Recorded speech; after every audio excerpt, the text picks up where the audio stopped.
Seigneur Jésus. Alléluia. Alléluia. Alléluia. Alléluia. Alléluia. Alléluia. Est-ce que on peut acclamer très fort pour le Seigneur? Alléluia. Alléluia. Alléluia. Allez, go musique. Est-ce qu'on peut acclamer très fort le Seigneur? Est-ce que la chorale, on peut acclamer très fort le Seigneur? Acclamer très fort le Seigneur. Alléluia. Alléluia. Est-ce que les membres du conseil, on peut acclamer très fort le Seigneur?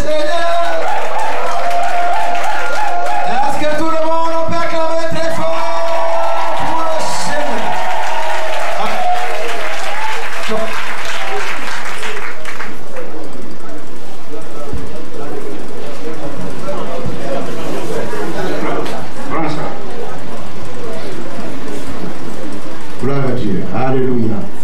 Alléluia. Amen. Voilà, maintenant c'est bon. Gloire à Dieu. Pour le musical, venez en attendant. Je voudrais dire merci au Seigneur Tout-Puissant qui a bien voulu que nous soyons associés à ce programme. Nous voulons vous transmettre les salutations du révérend docteur Bouyouale Jean-Claude, mon patron avec lequel je travaille depuis quelques années. En tout cas, il m'a demandé de vous saluer chaleureusement. Voilà, et de s'excuser vraiment auprès du doyen, le doyen Bosso, son épouse et puis les membres du conseil.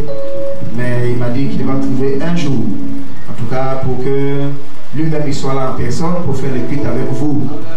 Il avait un programme avec la présidente de l'AOC à Gagnoa. C'était déjà ficelé. Il devait aller faire des dons aux veuves de là-bas. Donc le programme était déjà ficelé. Donc il était obligé de partir avec maman pour l'accompagner. Donc c'est ce qui a fait qu'il n'a pas pu être là. Mais Dieu a bien voulu que nous venions pour le représenter. Donc tout ce que j'ai dit là, c'est en son nom que j'ai dit ça. Alléluia. Et ce que nous allons dire ce matin, c'est en son nom aussi que nous allons le dire. Voilà, je voudrais vraiment dire merci au Seigneur et merci à notre doyen, le pasteur Bosso. Depuis quelques 3 ans, comme je disais le mercredi soir, nous travaillons ensemble, lui et moi, avec le pasteur Bana, pour encadrer nos prestataires de la région, pour les outiller, les préparer, pour les tests d'entrée donc à l'Institut. Et en tout cas, par la grâce de Dieu, depuis que nous faisons ce travail avec eux, en tout cas, Dieu fait du bien à nos bien-aimés frères et sœurs qui ont été fermés, nos frères qui ont été appelés dans le ministère. En tout cas, que le Seigneur bénisse son serviteur. Je voulais saluer maman avec déférence. Voilà, que le Seigneur te bénisse. Alléluia. Elle est tranquille en arrière, mais son travail est fort et puissant. Est-ce qu'on acclame très fort le Seigneur pour maman? Alléluia. Voilà, donc vous avez les salutations de mon épouse, qui n'a pas pu être là aujourd'hui, mais depuis mercredi, mais jeudi, vendredi, on était ensemble. Donc par rapport au match que nous allons livrer tout à l'heure entre AOC et les hommes, je vous avais dit le vendredi, non, que quand on fait le match là, AOC gagne toujours. Et la référence biblique pourquoi la femme gagne toujours les hommes. Et que moi, partout je passe pour parler d'offrande, quand on doit faire offrande là, moi j'aime les équipes qui gagnent. Donc je suis du côté de ceux qui gagnent, donc je m'inscris dans AOC. Alléluia. Donc, en tout cas, jusqu'à ce que le culte finisse là, je suis AOC. Maintenant, ma femme aussi, elle a donné son enveloppe pour AOC. Voilà, pour participer donc à votre victoire. Parce que avant de commencer, si les hommes disent que c'est faux, montrer qu'ils sont là aussi aujourd'hui. Alléluia. Est-ce qu'on peut acclamer le Seigneur? Pour le musical, nous allons adorer un instant le Seigneur. Vous savez, c'est une grâce que de connaître Jésus. Amen. C'est une grâce. Pour nous qui sommes jeunes et qui connaissons Jésus, c'est vraiment une double grâce. Et pour ceux qui sont doyens, doyennes, 3e âge et qui sont en Jésus, c'est une grâce de Dieu. Et donc, chaque fois qu'on se trouve dans la présence du Seigneur, il faut le célébrer, il faut l'adorer, il faut le magnifier. Dieu est digne de nos louanges, il est digne de nos adorations, il est digne de recevoir tout de nous. Car quels sommes-nous? Pour que lui, Dieu, le créateur du monde, celui qui est tout suffisant, il accepte de nous avoir, nous comme ça, comme ses partenaires, comme ses coéquipiers. comme les hommes en qui il fait confiance. En Côte d'Ivoire, on dit il y a les uns et les autres, et puis les etc. Mais dans le langage de Dieu, les uns, c'est nous. Ça dit quand Dieu regarde sur la terre, en Côte d'Ivoire ici, c'est toi qui fais sa joie. C'est toi qui fais sa fierté. Alors quand tu te trouves devant sa présence, tu dois l'adorer. Tu dois le célébrer. Tu dois dire à ton âme, comme David a dit à son âme, mon âme bénit l'Éternel et n'oublie aucun de ses bienfaits. Alors, bien aimé, un instant, nous allons célébrer, nous allons magnifier le roi de gloire, Adonai, le roi de gloire. Le Dieu qui pour moi s'est sacrifié, qui s'est donné tout entier, Dieu qui s'est suffi à lui seul. Tu es tout ce que j'ai de plus précieux. Est-ce que quelqu'un peut dire tu es tout ce que j'ai? Tu es tout ce que j'ai de plus précieux. Tu es tout ce que nous avons, Seigneur. Tu es tout ce que j'ai de plus précieux. Dis-lui ce matin, il est tout ce que tu as de plus précieux. Tu es tout ce que j'ai de plus précieux. Je t'entends parler, tu es tout ce que j'ai, Seigneur. Tu es tout ce que j'ai de plus précieux. Tu es tout ce que j'ai de plus précieux sur cette terre, dans les ciels. Tu es tout ce que j'ai de plus précieux. Tu es tout ce que j'ai de plus précieux. Je te loue, je te loue, je t'adore, je te célèbre, roi de mon cœur. Je te loue, je t'adore, je te célèbre, roi de mon cœur. C'est Emmanuel,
Si tu nous as choisis pour te servir, nous le savons, c'est un privilège. Si tu nous donnes l'occasion d'être là ce matin pour te célébrer, nous le savons, c'est un privilège. Alors nous voulons te magnifier, nous voulons te célébrer, nous voulons te dire gloire et honneur. Et nous voulons soumettre nos cœurs, nos mentalités, notre âme, notre esprit à toi. Père, Saint-Esprit de Dieu, que notre présence dans cet endroit soit source de bénédiction. Au nom de Jésus, Saint-Esprit de Dieu, le temps est venu d'écouter ta bonne parole. Cette parole qui est esprit et vie.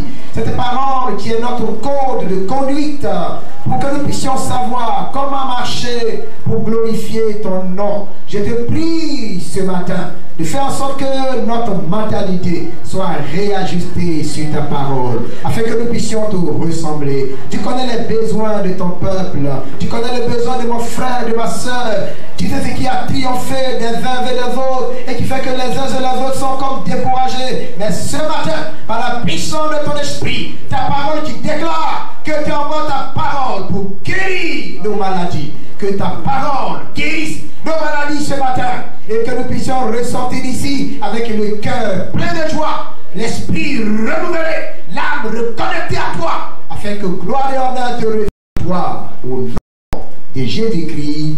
Et tout le monde dit Amen. 2 à 47, Actes chapitre 4, verset 32 à 37, Actes chapitre 4, verset 32 à 37, et puis 3 Jean, le verset 2. 3 Jean, le verset 2. Voilà, si vous êtes à la page, on va commencer avec Actes chapitre 2. On a dit beaucoup de choses dans la semaine. Je voudrais me faire fort de rappeler l'essentiel pour qu'on puisse terminer avec ce qu'on doit voir ce matin et finir à une heure raisonnable. Amen. Voilà, pendant que vous cherchez les textes, je voudrais saluer la chorale, franchement. On m'a dit qu'ils sont au laboratoire. On sent qu'il y a du bon travail qui se fait au laboratoire. Et là, je ne suis pas trop choriste ou chorale, je suis beaucoup adoration, mais ça, vous allez me faire aimer la chorale. Alléluia. Que le Seigneur vous bénisse. Donc, Actes chapitre 2, nous commençons au verset 42. Il est dit, il persévérait dans l'enseignement des apôtres, dans la communion fraternelle, dans la fraction du pain et dans les prières. La crainte s'emparait de chacun et il se faisait beaucoup de prodiges et de miracles par les apôtres. Tous ceux qui croyaient étaient dans le même lieu et ils avaient tout en commun. Ils vendaient leurs propriétés et leurs biens et ils en partageaient le produit entre tous selon les besoins de chacun. Ils étaient chaque jour tous ensemble assidus au temple. Ils rompaient le pain dans les maisons et prenaient leur nourriture avec joie et simplicité de cœur, louant Dieu et trouvant grâce auprès de tout le peuple. Le Seigneur ajoutait chaque jour à l'église ceux qui étaient sauvés. Amen. Ça, c'est le premier texte. Le deuxième, à chapitre 4, verset 32 jusqu'à 37. La multitude de ceux qui avaient cru n'était qu'un cœur et qu'une âme.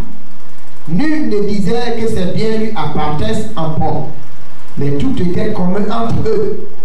Les apôtres rendaient avec beaucoup de force témoignage de la résurrection du Seigneur Jésus. Et une grande grâce reposait sur eux tous, car il n'y avait parmi eux aucun indigent. Tous ceux qui possédaient des champs ou des maisons les vendaient, apportaient le prix de ce qu'ils avaient vendu et le déposaient aux pieds des apôtres et l'on distribuait à chacun selon qu'ils en avaient besoin. Dans le dernier passage, c'est 3 Jean, le verset 2, Jean dit à Gaïs ceci: Bien-aimé, je souhaite que tu prospères à tous égards et sois en bonne santé comme prospère l'état de ton âme. Amen. Donc voici les textes qu'on a lus en semaine pour essayer de nous mettre dans le contexte de ce mois de prière qui est baptisé « Fais-moi voir ta gloire ». Le thème central de ce programme, c'est par le Saint-Esprit aspirant au réveil en vue de la croissance de l'Église. Et tel que le thème est formulé, on peut comprendre qu'il y a deux grandes notions dans ce sujet-là. La première notion, c'est le réveil spirituel, et la seconde notion, c'est la croissance de l'Église.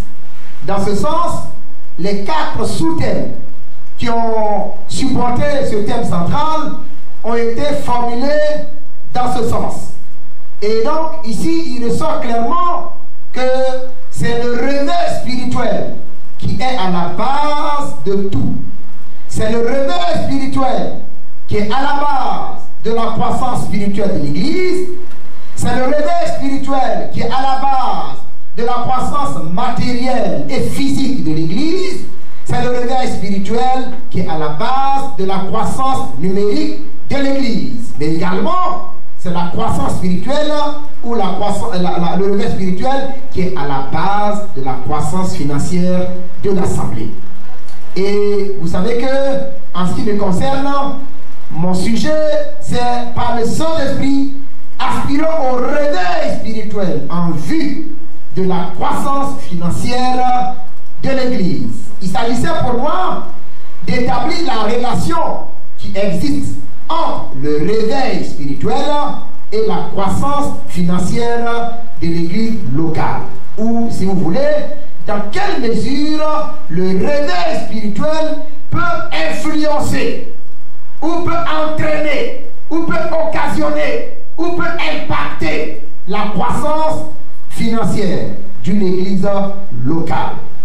Et nous nous sommes donnés comme objectif d'établir donc cette relation entre le réveil spirituel et la croissance financière de l'Église, avec pour objectif opérationnel les éléments suivants. Premièrement, établir la relation qui existe entre le réveil spirituel et la croissance financière d'une communauté chrétienne locale.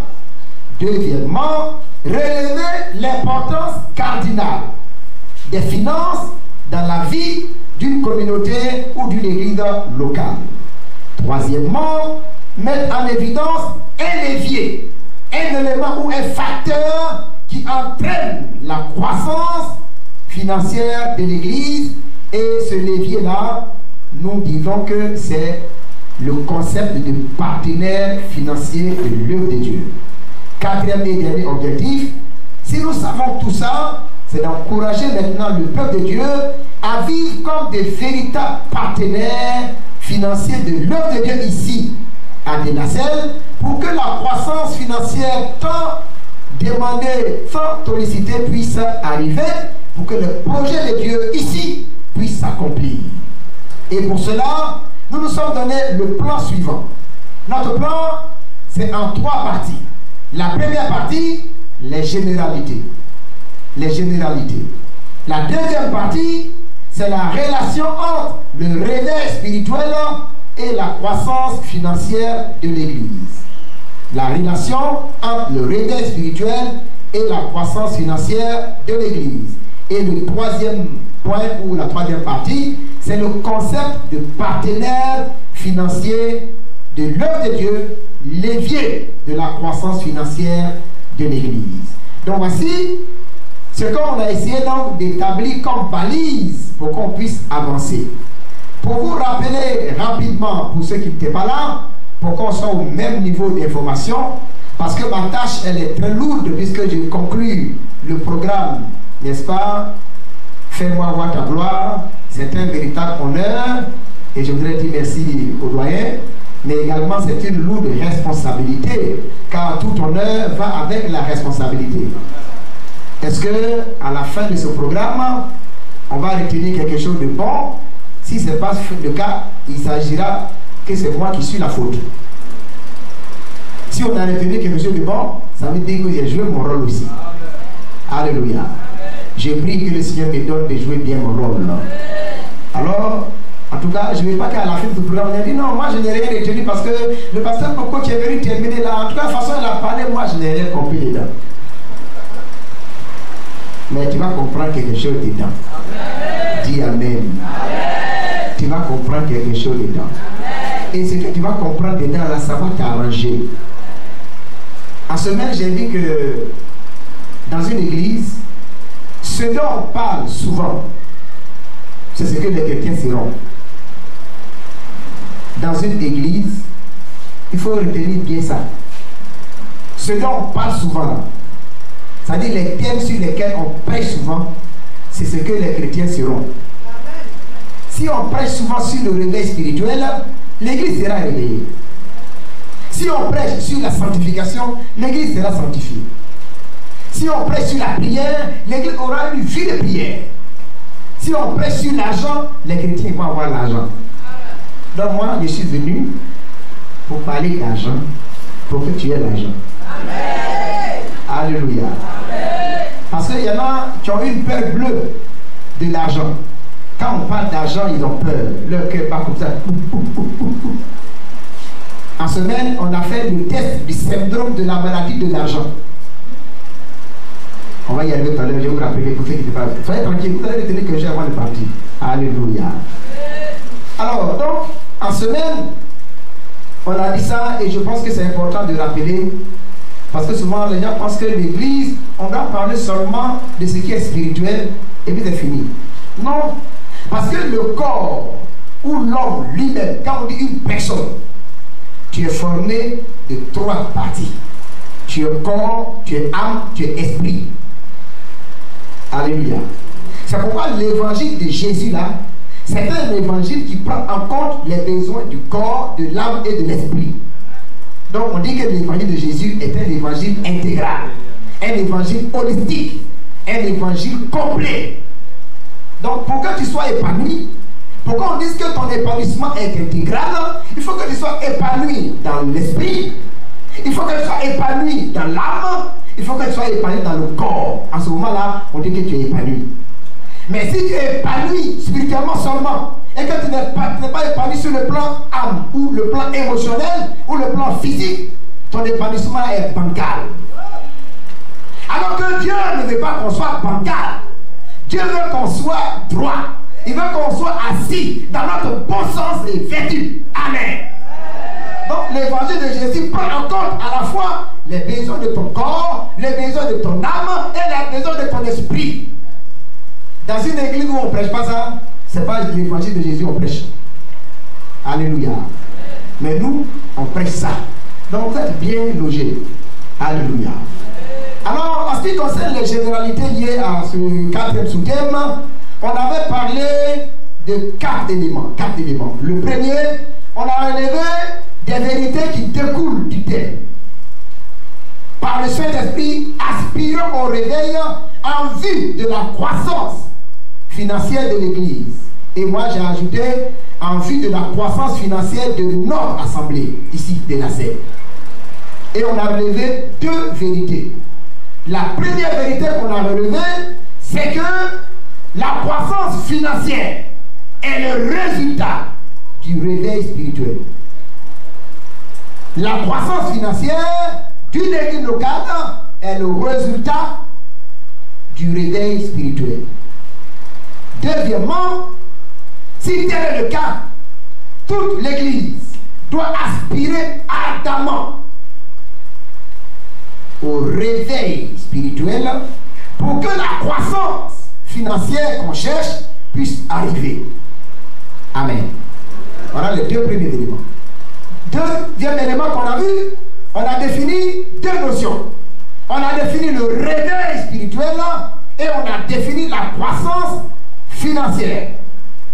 Pour ne pas vous compliquer la tâche, quand on dit réveil, ça veut dire que les gens dormaient avant. Tu vois, non?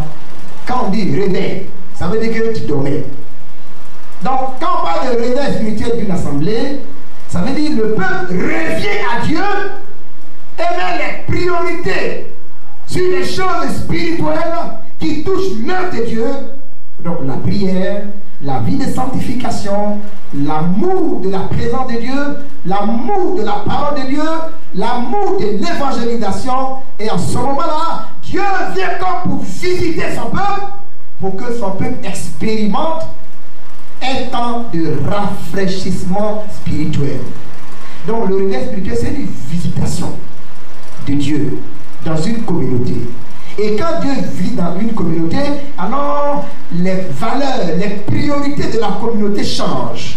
En ce moment-là, c'est Dieu qui a la priorité dans leur vie. C'est Dieu qui a la prééminence dans leur vie. C'est Dieu qui prend la première place dans tout ce qu'ils font. Tous ceux qui sont engagés dans les choses bizarres, ils abandonnent et puis s'attachent à Dieu. Et le réveil spirituel, ce n'est pas un événement anodin qui vient, qui est caché. Le réveil spirituel n'est pas caché. Quand le réveil vient, l'entourage, la localité où l'église est réveillée se trouve, réalise que cette église est réveillée.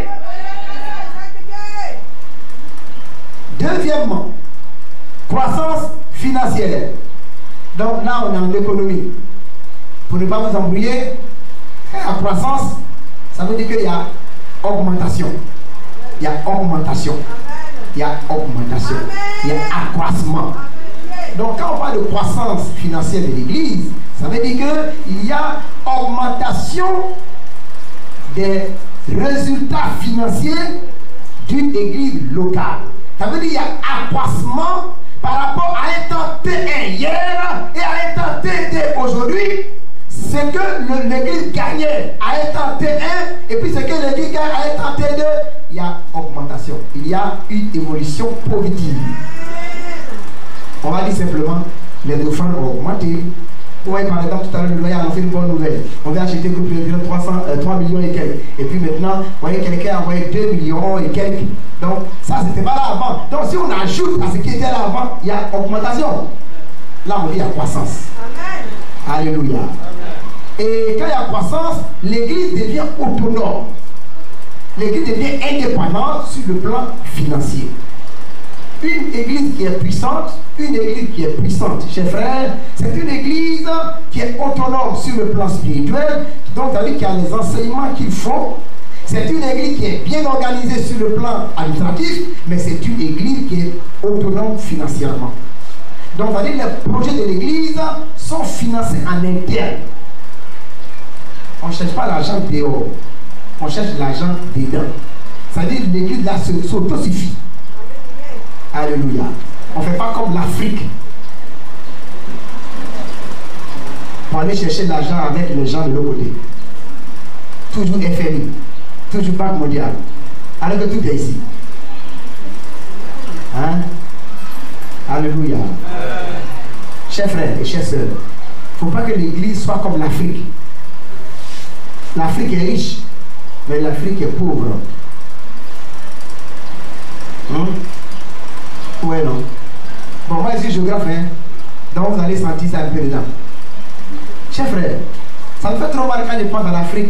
Et puis quand il voit que l'église africaine veut être comme l'Afrique. Nous sommes en Afrique, c'est clair. Mais nous ne sommes pas logés sur les mêmes sphères spirituelles en tant qu'église. C'est pourquoi l'apôtre Paul dit aux Romains, chapitre 12, il dit, soyez transformés par le renouvellement de votre intelligence. Il dit de ne pas nous couler dans le moule du monde. Ça veut dire qu'on ne doit pas prendre la forme. On ne doit pas prendre la couleur. On ne doit pas faire comme là où nous sommes. Vous connaissez moule, non? On fait brique là. Quand tu mets moule 15, tu mets 60 dedans, ça sort 15. Si tu as pris moule 12, ça a sorti 12. Si tu prends 10, ça a sorti 10. Nous, l'église, on ne doit pas se couler dans le moule du monde, non. On doit se couler dans le moule du Saint-Esprit. Ce que Dieu dit que tu es, c'est ce cas, c'est ça que tu es. On est en Afrique, mais on n'a pas la mentalité africaine. Alléluia. Parce que le développement, ça commence dans la terre, c'est pas quelque part. Hein? Alléluia. En semaine, ceux qui n'étaient pas là, je rappelle ça pour vous. Je suis très gentil. Mais après aussi, ne soyez pas pressés pour partir à la maison. La vie, chers frères, la vie là, c'est pas un restaurant. La vie, c'est un buffet. Amen. La vie là, c'est pas un restaurant. C'est un banquet, c'est un buffet. Restaurant, tu t'en vas, tu payes, tu t'assois et on te sert. Mais ce qu'on te sert même, c'est pas évident que c'est ce que tu es payé là qu'on t'a servi. Tu dis, je vais poulet entier. On t'a une fois donné la tête au restaurant. Et les pieds. Mais quand on dit la vie c'est un banquet, ça veut dire que le fondateur du monde, le créateur de l'univers, notre Dieu autosuffisant, il a créé un monde d'abondance. Un monde d'abondance. Il a tout préparé et puis tout est servi, tout est là. C'est chacun qui prend son assiette et qui vient se servir. Voilà la nourriture. Quand on dit la vie est un banquet. Si tu crois, tu vois la vie comme ça, tu changes tout de suite. Alléluia. Donc ça veut dire que tu peux tout avoir sur la terre. Tu peux tout expérimenter sur la terre là. Alléluia. Il y en a qui disent, donc il y a des humains, il ne faut jamais aller dans une maison où on vend les voitures pour demander le prix. Parce que de toute façon, lui-même il sait qu'il ne peut pas acheter une voiture. Et tu vois non? Pendant que tu te bloques, qui te dit de te bloquer? Ça tu penses que c'est la seconde mec qui va essayer quand... Et puis tu vas quitter ici. Tu vois non? Donc en fait c'est ce que tu crois que tu as. Hein? Ce que tu crois, c'est ce que tu vas avoir. Est-ce que tu comprends là? Il y en a là, ils ne cherchent même pas à acheter un terrain même pour faire maison. Parce que là, ils disent que bon, c'est bon, c'est quel si ils louent les maisons des gens, bon, c'est pas mauvais. En fait, c'est façon quand tu te vois là, c'est comme ça, Dieu va te dire ce que tu vas avoir. Quand tu dis ça, Dieu dit qu'il te soit fait selon ta parole. Ah, c'est ça. Et non, nous, on est venu accompagner les gens à délasser ici où on est là. Est-ce qu'on peut faire temple climatisé même, ça la même, et puis terrain qui est penché comme ça la même, est-ce que ça la même, on fait quelque chose de bon dedans? Quand c'est comme ça, Saint-Esprit dit, tu te sois fait selon ta parole. Mais vous voyez, la valeur de quoi? Je vais vous donner une révélation. Ce n'est pas une révélation où tu es dormi pour vous réveiller. Mais regardez, quand vous voyez votre terrain là, terrain de façon ça y est là, ça c'est une bénédiction pour vous. En fait, tout dépend de ce que toi tu penses. Terrain qui est déjà renversé comme ça, vous avez déjà sous-sol, sans creuser. C'est pas là? Pour faire sous-sol, on paye l'argent pour creuser. Mais Dieu a donné sous-sol déjà. Dans votre temps que vous allez faire demain qui sera climatisé là. Dieu a fait une révélation à ma femme. Ma femme dit, il faut leur dire, Dieu m'a dit qu'ils vont avoir, leur temple là, ils vont avoir quelque chose de grand ici. Donc je vous dis ça. Donc vous voyez, parfois le terrain est là. Il y a sous-sol déjà. Moi je vois le temple là, tu vois non, un peu comme ça, et puis la chair là-haut aussi, et puis, ouais non, voilà, là-bas, tu vois. Alors, tout dépend de ce que toi tu vois. C'est pas mon sujet, mais le Seigneur me demande de vous dire ça. En fait, tout dépend de la perception. La perception est très importante. La perception. Regardez Dieu et puis Moïse. On dit quand ils étaient au désert, il y avait un rocher qui les accompagnait. Et puis Dieu dit à Moïse, il faut frapper le rocher, l'eau va sortir. Ou maintenant? La différence c'est quoi? Dieu, lui, il ne voyait pas un rocher. Il voyait une citerne d'eau. Et voyons, les hommes voient caillou, mais lui, il voit un réservoir d'eau. Quand il dit il faut taper, l'eau va sortir. La perception. Comment tu vois la vie? Toi-même, tu te vois comment? Comment tu vois cette église-là? Quand tu es assis là comme ça, puis tu viens, tu t'assois. Comment tu... Quelle projection tu donnes à cette église? C'est ça que vous allez avoir. Vous ne pourrez jamais avoir plus que vous ne pensez. Non. C'est ce que vous pouvez voir dans votre esprit qui va se réaliser physiquement. Comment vous voyez? Tu te vois comme ça bizarre et puis mourir dans l'anonymat. Le jour où tu es né, ce sont tes parents seulement qui ont su. Mais le jour où tu dois quitter la terre, le monde entier doit savoir que quelqu'un est parti. Quelqu'un peut dire amen à ça? Le jour où tu es né là, ce sont tes parents seuls et puis tes voisins qui ont su que tu es venu. Mais le jour où tu vas quitter la terre, le monde entier doit savoir que quelqu'un est parti. C'est ce que j'appelle ne pas vivre seulement, il faut exister. Quel héritage laisseras-tu quand tu quitteras de la scène? Le jour où on va dire que le frère est tel, la sœur telle n'est plus là. Qu'est-ce qu'on retiendra de toi? C'est ça on dit que quelqu'un a existé. Alléluia. Donc, il ne faut pas vivre comme ça. Non. Dieu, il dit, je vais rendre ton nom grand. Il veut rendre ton nom grand. Mais pour que ton nom soit grand, il y a des actes qu'on pose. Lui-même, il dit, il veut te rendre grand. Et puis, tu as dit, mais comment tu vas me rendre grand? C'est ton problème, ça? Tu dis, Seigneur, je reçois. Moi-même, je sais que je suis grand. Parce que mon Dieu est grand. Et puis, mon grand frère Jésus, il est puissant. Et puis, le Saint-Esprit qui est en moi, il est grand. Donc, je ne peux pas être grand. Ça veut dire, le pire qui peut m'arriver, c'est d'être grand. En fait, tout dépend. Vous pensez comment de vous? Alléluia. Alléluia. En tout cas, moi, je ne pense pas de moi petit. Hein. Bravo, là. Faut dire la vérité. Je me vois loin. Amen. Yes. Non, ça dépend. Yes. Alléluia. Yes. Est-ce que tu te vois loin? Est-ce que tu vois l'église là? Quand les gens ils sont au bout là-bas. Et puis, sur les côtes là-bas, ils voient ici. Ils voient l'architecture de l'église sous des bénédictions. Et la bénédiction qui est ici pour aller embraser tout de la scène. Qui est ici pour aller embraser tout. Bien, j'ai vu. Quand tu réfléchis comme ça, Dieu dit, bon les amis, mais il a commencé à réfléchir comme ça déjà. Donc il faut qu'on mette les moyens à sa disposition pour faire ça. C'est comme ça que ça se passe. Bon, je fais la parenthèse. C'est pas pour mon sujet. Alors, quel est l'importance des finances? C'était le troisième point dans la généralité. L'importance des finances dans la vie d'une église. Pour résumer, chers frères et chers sœurs, la vie de toutes les associations ne peut se dérouler bien sans l'argent. L'église, c'est une association. Si on veut que l'église là soit à même de réaliser tous ses projets, tout ce que Dieu a déposé sur le cœur de son serviteur, si on veut que cela se réalise, il faut que l'église atteigne ce qu'on appelle l'autonomie financière. Il faut qu'il y ait la croissance des finances. En ce moment-là, l'église peut réaliser tout. On peut évangéliser. On peut loger des sœurs qui ont des problèmes. On peut aider les orphelins, les veuves. On peut habiller l'église. On peut équiper l'église. Donc, avoir l'argent dans l'église, ce n'est pas un superflu, ce n'est pas un luxe.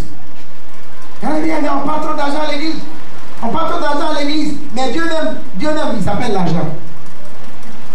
Ou bien, il dit l'argent m'appartient.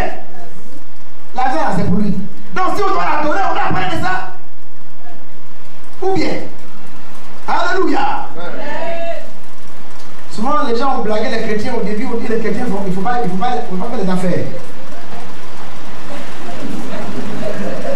Que les chrétiens ne font pas affaire. Quand il dit chrétien, tu es homme d'affaires, tu es femme d'affaires, son affaire là n'est pas trop claire. Son affaire de chrétien là n'est pas claire. Chrétien, homme d'affaires, ça c'est pas femme chrétienne d'affaires, non. Lisez la Bible là, lisez bien. Quand vous lisez la Bible là, demandez au Saint-Esprit, il faut nous expliquer. On dit Dieu d'Abraham, on dit Dieu d'Isaac, on dit Dieu de Jacob. Prenons ça à son nom. Abraham, c'est un homme d'affaires. Regardez-vous bien. Il était éleveur, n'est-ce pas? Propriétaire de grands troupeaux. Jacob, grand éleveur, à qui Dieu a donné une intelligence extraordinaire pour multiplier son cheptel. Isaac, on dit à la mort de son père, il a semé dans le pays. Et l'année là, il a récolté 100 fois ce qu'il a semé. Et puis il est devenu riche, il est devenu fort riche. Dieu d'Abraham, Dieu d'Isaac, Dieu de Jacob. Ça veut dire, quand on parle de cela, on est en train de parler du Dieu des hommes d'affaires. Quand on dit Dieu d'Abraham, Dieu d'Isaac, Dieu de Jacob, on parle du Dieu des hommes d'affaires. Parce que les trois là sont hommes d'affaires, prospères. D'où vient-il? Que les chrétiens qui servent le Dieu d'Abraham, le Dieu d'Isaac et le Dieu de Jacob ne doivent pas faire des affaires. Vous voyez la différence maintenant? Bible, lisez. Quand tu travailles, tu vas avoir l'argent. Tu ne vas pas être riche. Tu comprends? Quand tu travailles, tu vas avoir l'argent pour payer les factures, payer les maisons des gens, aller au funérailles. Terminé. Tu attends le mois prochain encore. Mais quand tu fais les affaires là, le chiffre d'affaires n'est pas limité par quelqu'un. On n'a pas signé quelque part. Toi-même, tes affaires, tu étais dans le bouche, non? Et puis on dit, bon, mais en tout cas, on voit que ton CV est bon, donc on va te payer 200 000 par mois. C'est fini. On multiplie ça encore. Dieu là, il va multiplier ça encore. 200 000. Toi-même, tu as signé, ton patron a signé que c'est 200 000 donner chaque mois. C'est fini. Ça va devenir 400 000 quand? Tu vois la différence maintenant? Mais quand tu fais les affaires, on n'a rien signé quelque part. Alléluia! On n'a rien signé quelque part. Le chiffre d'affaires monte, jusqu'à ce que tu deviens fort riche. Dieu, il t'a pas créé pour que tu sois employé. Il t'a créé pour que tu sois déployé. Il t'a pas créé pour que tu sois employé, mais il t'a créé pour que tu te déploies. Comme un oiseau qui se déploie, tu voles partout. À cause de ça, il y a dit non, je travaille dans une boîte. Oui, tu es dans une boîte. Tu es entouré. Mais Dieu ne t'a pas créé pour que tu sois dans une boîte. Il t'a créé pour que tu te déploies. Est-ce que je parle à quelqu'un ce matin? Alors, déploie-toi. C'est quand tu vas te déployer, quand on va dire il y a un projet à l'église, toi-même tu vois ce qui est là, tu peux faire quelque chose. Mais quand toi-même tu vois un salaire, tu dis Seigneur, toi-même tu vois. Vraiment, c'est là où on commence à faire les calculs. Oh, alléluia.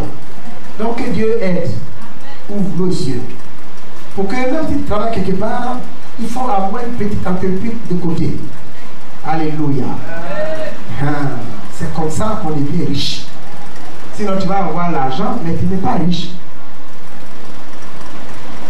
Alors, le quatrième et dernier élément qu'on a vu dans le premier point, c'est le test du syndrome de la maladie de l'argent, ce qu'on appelle le SIMA. Le syndrome de la maladie de l'argent. Il faut dire maladie de l'argent. Je suis libéré de ça. Au nom de Jésus. Ceux qui ont le SIMA là, quand on parle d'argent, leur cœur bat. Ceux qui ont le SIMA, quand ils ont beaucoup d'argent, ils ont peur. Ils sont dans la voiture avec de l'argent. C'est-à-dire, c'est la fin du mois. Oui, non. Et puis il a pris son salaire. Salaire qui n'est pas beaucoup là. Salaire qui n'est pas beaucoup là. C'est ça, il a pris 300 000 dessus, ça est dans son sac. Il est en bus. Il ne faut pas le voir transpirer. À cause de 300 000, ils vont l'attraper pour voler son argent. Ou bien on les envoie, on dit bon, il faut aller au forum, comme c'est la fin d'année, tu vas payer les habits des enfants. On lui donne 400 000 pour partir. Non, c'est pas fait. Dans quoi il regarde à gauche, il regarde à droite. Quand il descend au forum, l'argent là, il met ça dans sa batterie, il attend comme ça. Il a le SIMA. C'est-à-dire quand il a l'argent, son cœur bat, il ne dort pas. Si on lui garde l'argent à la maison, on a gardé, tout le monde, c'est l'argent de l'association, il faut garder ça ici, c'est 10 millions. Jusqu'à ce qu'on vienne prendre l'argent, il fait veiller. Par exemple, les gens vont venir casser la maison pour prendre l'argent. Et puis ceux qui ont les SIMA aussi, quand ils sont en train de compter leur propre argent, et puis tu les surprends, ils sont paniqués. Hé, venez, tu vas donner la rentrer à sa propre femme. Hein. Il faut taper avant de rentrer à voir. Ça là, tu as le SIMA. Que le Seigneur te libère ce matin. Maintenant, il y en a aussi qui ont leur SIMA là. Ça se manifeste lorsque ils ont l'argent, ils ont la démangeaison d'acheter. Ça dit, tant qu'ils n'ont pas fait l'argent là, ils ne sont pas tranquilles. Quand ils ont l'argent là, au marché, ils reviennent. J'ai oublié, au marché, ils vont, ils reviennent. Au marché, au marché, au marché, Julia, au marché, Julia, au marché, Julia. Quand l'argent est fini, voilà. Il a le syndrome de la maladie de l'argent. Ceux qui ont cette maladie aussi, ils ne disent pas à leur femme combien ils gagnent chaque mois. Ils cachent leur salaire à leur femme. Si tu caches le salaire à ta femme là, tu t'es créé un problème toi-même sans le savoir. Parce que moi chaque matin je vais au travail. Cravaté bien comme ça, sapé, sans produit gagné, joli garçon. Quand la madame te voit dire, ouais, mon mari il est là aussi. Moi aussi j'ai marié quelqu'un. Donc quand c'est comme ça, ces demandes-là sont beaucoup. Elle fait les crédits à gauche, à droite. Mon mari a l'argent, il va payer. Et pourtant, ton argent, c'est 200 000 par mois. La maison là coûte 100 000 francs. Quand on voit les factures et puis tout le reste, vous vivez même dans la poche des autres. Mais elle, c'est pas où.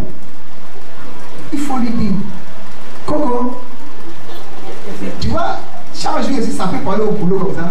Abila, c'est au travail là-bas, on nous donne allocation pour payer ça. Parce qu'on doit être bien présenté. C'est même pas mon argent. Tout l'argent, quand il m'appelle travailler, il est cravaté comme ça. Tout mon argent. Imagine, combien? Il dit, moi, je pense que moi, j'ai 1 million. Il dit, j'ai gagné 200 000. Il dit, ah!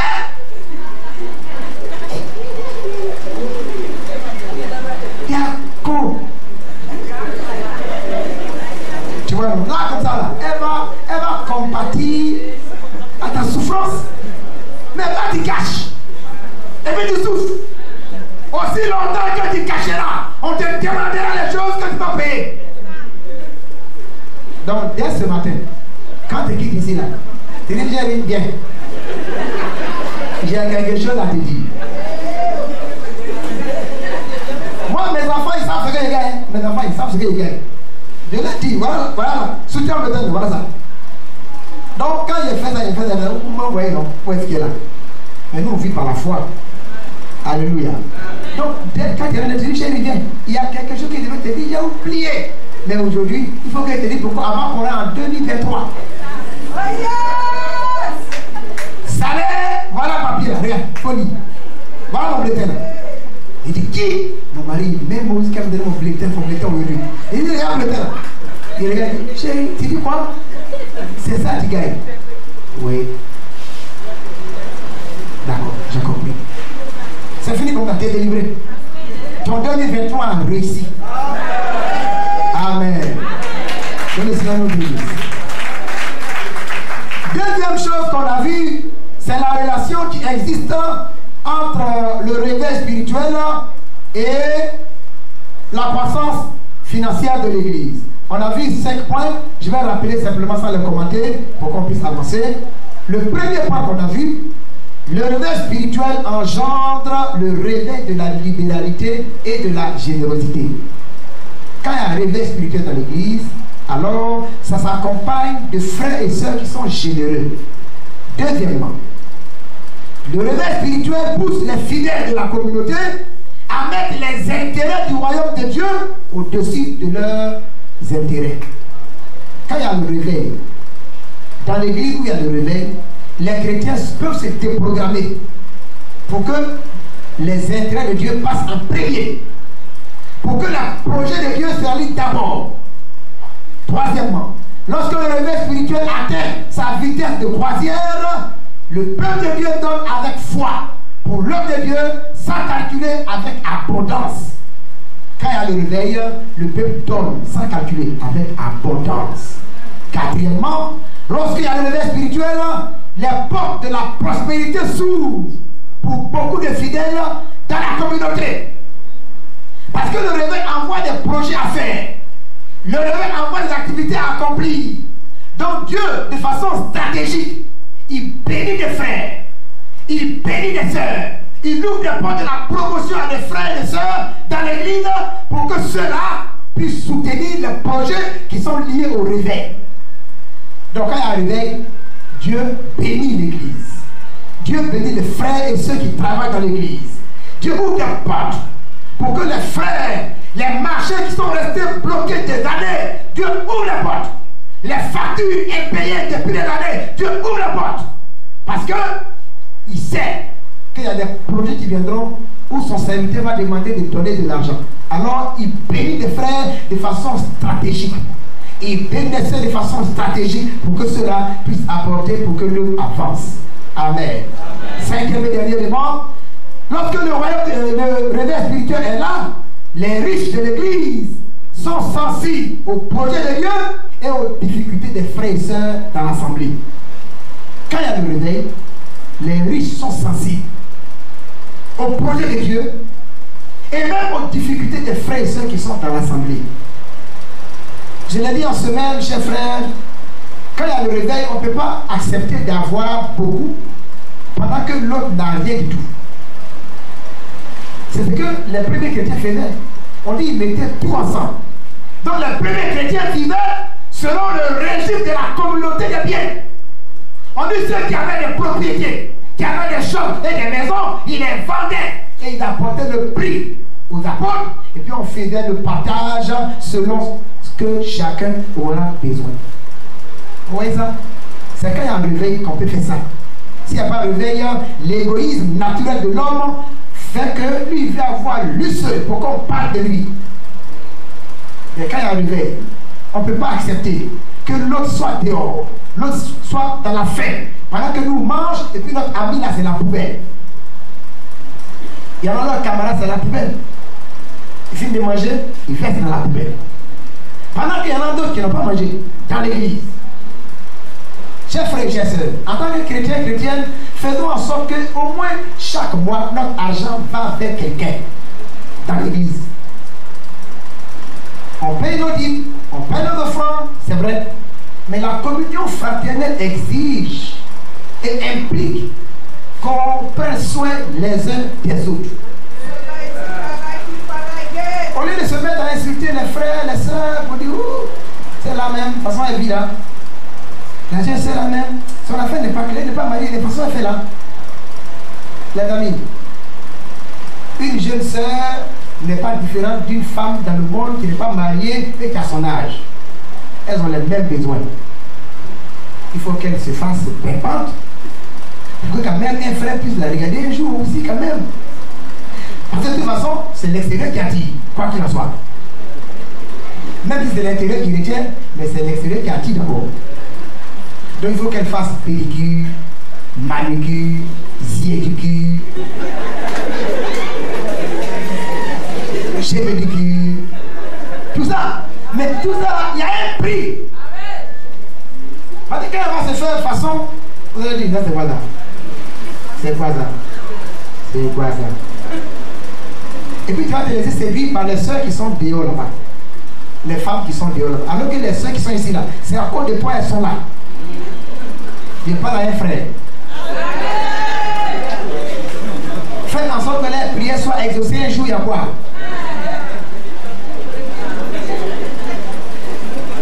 Elles sont là, elles mettent cheveux ici, elles mettent cheveux derrière, elles mettent à devant. Tout ça là, c'est pour vous. Qui y avait? Alors, donc, quand on a fini de prier là, ouvre les yeux maintenant. Quand il prie les yeux fermés, il faut ouvrir les yeux. La sœur t'entend. Alors. En attendant que le frère arrive, les tontons et les tantis. Quand vous êtes passé par là, vous savez, donc de temps en temps, bon, ma fille, viens prendre l'argent pour faire 4 de bus. Ça fait quoi? 3 000. Tu vas te faire que tu n'as pas avoir l'argent à te payer. Mais quand tu vas faire ça, pendant tu vas voir. Dieu, il sait que tu veux aider, parce que dans cela, elle est prête à partir, aller vivre n'importe comment. Permettons à Dieu de nous aider à déceler le problème des autres afin d'y prendre, d'apporter le soulagement. Au lieu de se mettre à juger, à critiquer, l'église n'est pas là pour juger et critiquer. Quand l'église est réveillée, on décèle les problèmes et pour les résoudre. Parce qu'on doit nous jeter l'ensemble. On n'a pas le droit de laisser les autres derrière pour avancer. On doit les prendre. Regardez quand on regarde les films américains. Ouais, non? Quand un soldat est tombé, même si l'ennemi est là, mais il faut prendre leur ami qui est tombé. Ils vont le soulever, le mettre quelque part avant de continuer le combat. Mais malheureusement, l'église, c'est la seule armée au monde qui tue ses blessés.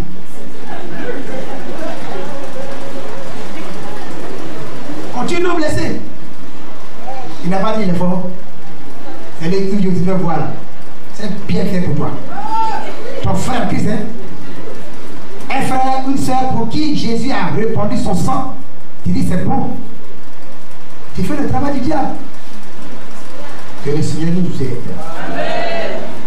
Maintenant, toujours le dernier point qu'on avait commencé le vendredi, le concept de partenaire financier de l'œuvre de Dieu. Le concept de partenaire financier de l'œuvre de Dieu. Tel qu'on l'a vu à travers le deuxième point, le leader spirituel a un rôle prépondérant dans la croissance financière de l'équipe locale. Maintenant, pour ne pas qu'on tombe dans ce qu'on a appelé le mimétisme ou bien le syndrome d'Ananias et Saphira, il est bon que dans l'église soient suscités des frères et des sœurs qui ont le fardeau, qui s'engagent librement et volontairement pour soutenir l'œuvre de Dieu. Car en effet, vous connaissez l'histoire d'Ananias et Saphira. Comme il y a eu le réveil spirituel dans l'église, la générosité a gagné les cœurs, la libéralité a gagné les cœurs, et il y avait des gens comme Barnabas, comme Tabitha, qui étaient des pivots en matière de don, en matière de libéralité. Et Luc parle d'eux comme des gens qui ont dépassé les autres en matière de libéralité. Et voilà que M. Ananias et sa femme Saphira voulaient faire comme Barnabas. Ils veulent faire comme Barnabas. Ils ont vendu l'argent et puis ils se sont entendus à la maison. Chéri Coco, Ananias, mon chéri Coco, je t'aime, tu sais. L'argent là, les gens ils pensent que nous on est fous. Tout l'argent on a vendu, on a payé terrain, on a vendu terrain là. On va diviser l'argent là. On a pas un peu là-bas et puis maintenant c'est pour nous. Ça va me dire, ouais, ça c'est bon. Ça cause ça toi-même qui est mon chéri là. Donc, qu'est-ce qu'on va faire? Bon, tu me dévances, puis moi je viens après. Comme ça, on va savoir que c'est nous on a fait. Ananias est arrivé. Quand Pierre l'a vu venir de loin, le Saint-Esprit lui a dit déjà, lui, il va venir mentir tout de suite. Donc, Pierre était là, tout serein, comme maison inachevée. Ananias vient, il dit, Pierre, voilà l'argent. Il dit, est-ce à ce prix-là que vous avez vendu le champ? Il dit, oui. Il dit, mais si le terrain n'avait pas été vendu, est-ce que c'est pas pour toi? Il dit, oui. Mais maintenant, quand vous avez fait de vendre l'argent, c'est pour toi. Il dit, oui. Il dit, mais comment tu as pu mettre en ton cœur et tes desseins? Car sache que ce n'est pas aux hommes que tu as menti, mais c'est au Saint-Esprit. En même temps, boum, il est tombé, il est mort. Dieu il tue les gens. C'est pas quelqu'un qui l'a tué, c'est Dieu qui l'a tué. Saint-Esprit, il tue dans l'église même. Ah oh, c'est là. Il est tombé. Et puis maintenant, regardez bien, on est 3 heures après. 3 heures. Quel culte qui s'est tué? Vous l'imaginez? Sa femme est venue 3 heures après. Le même jour, 3 heures après. Elle vient, Madame Ananias arrive.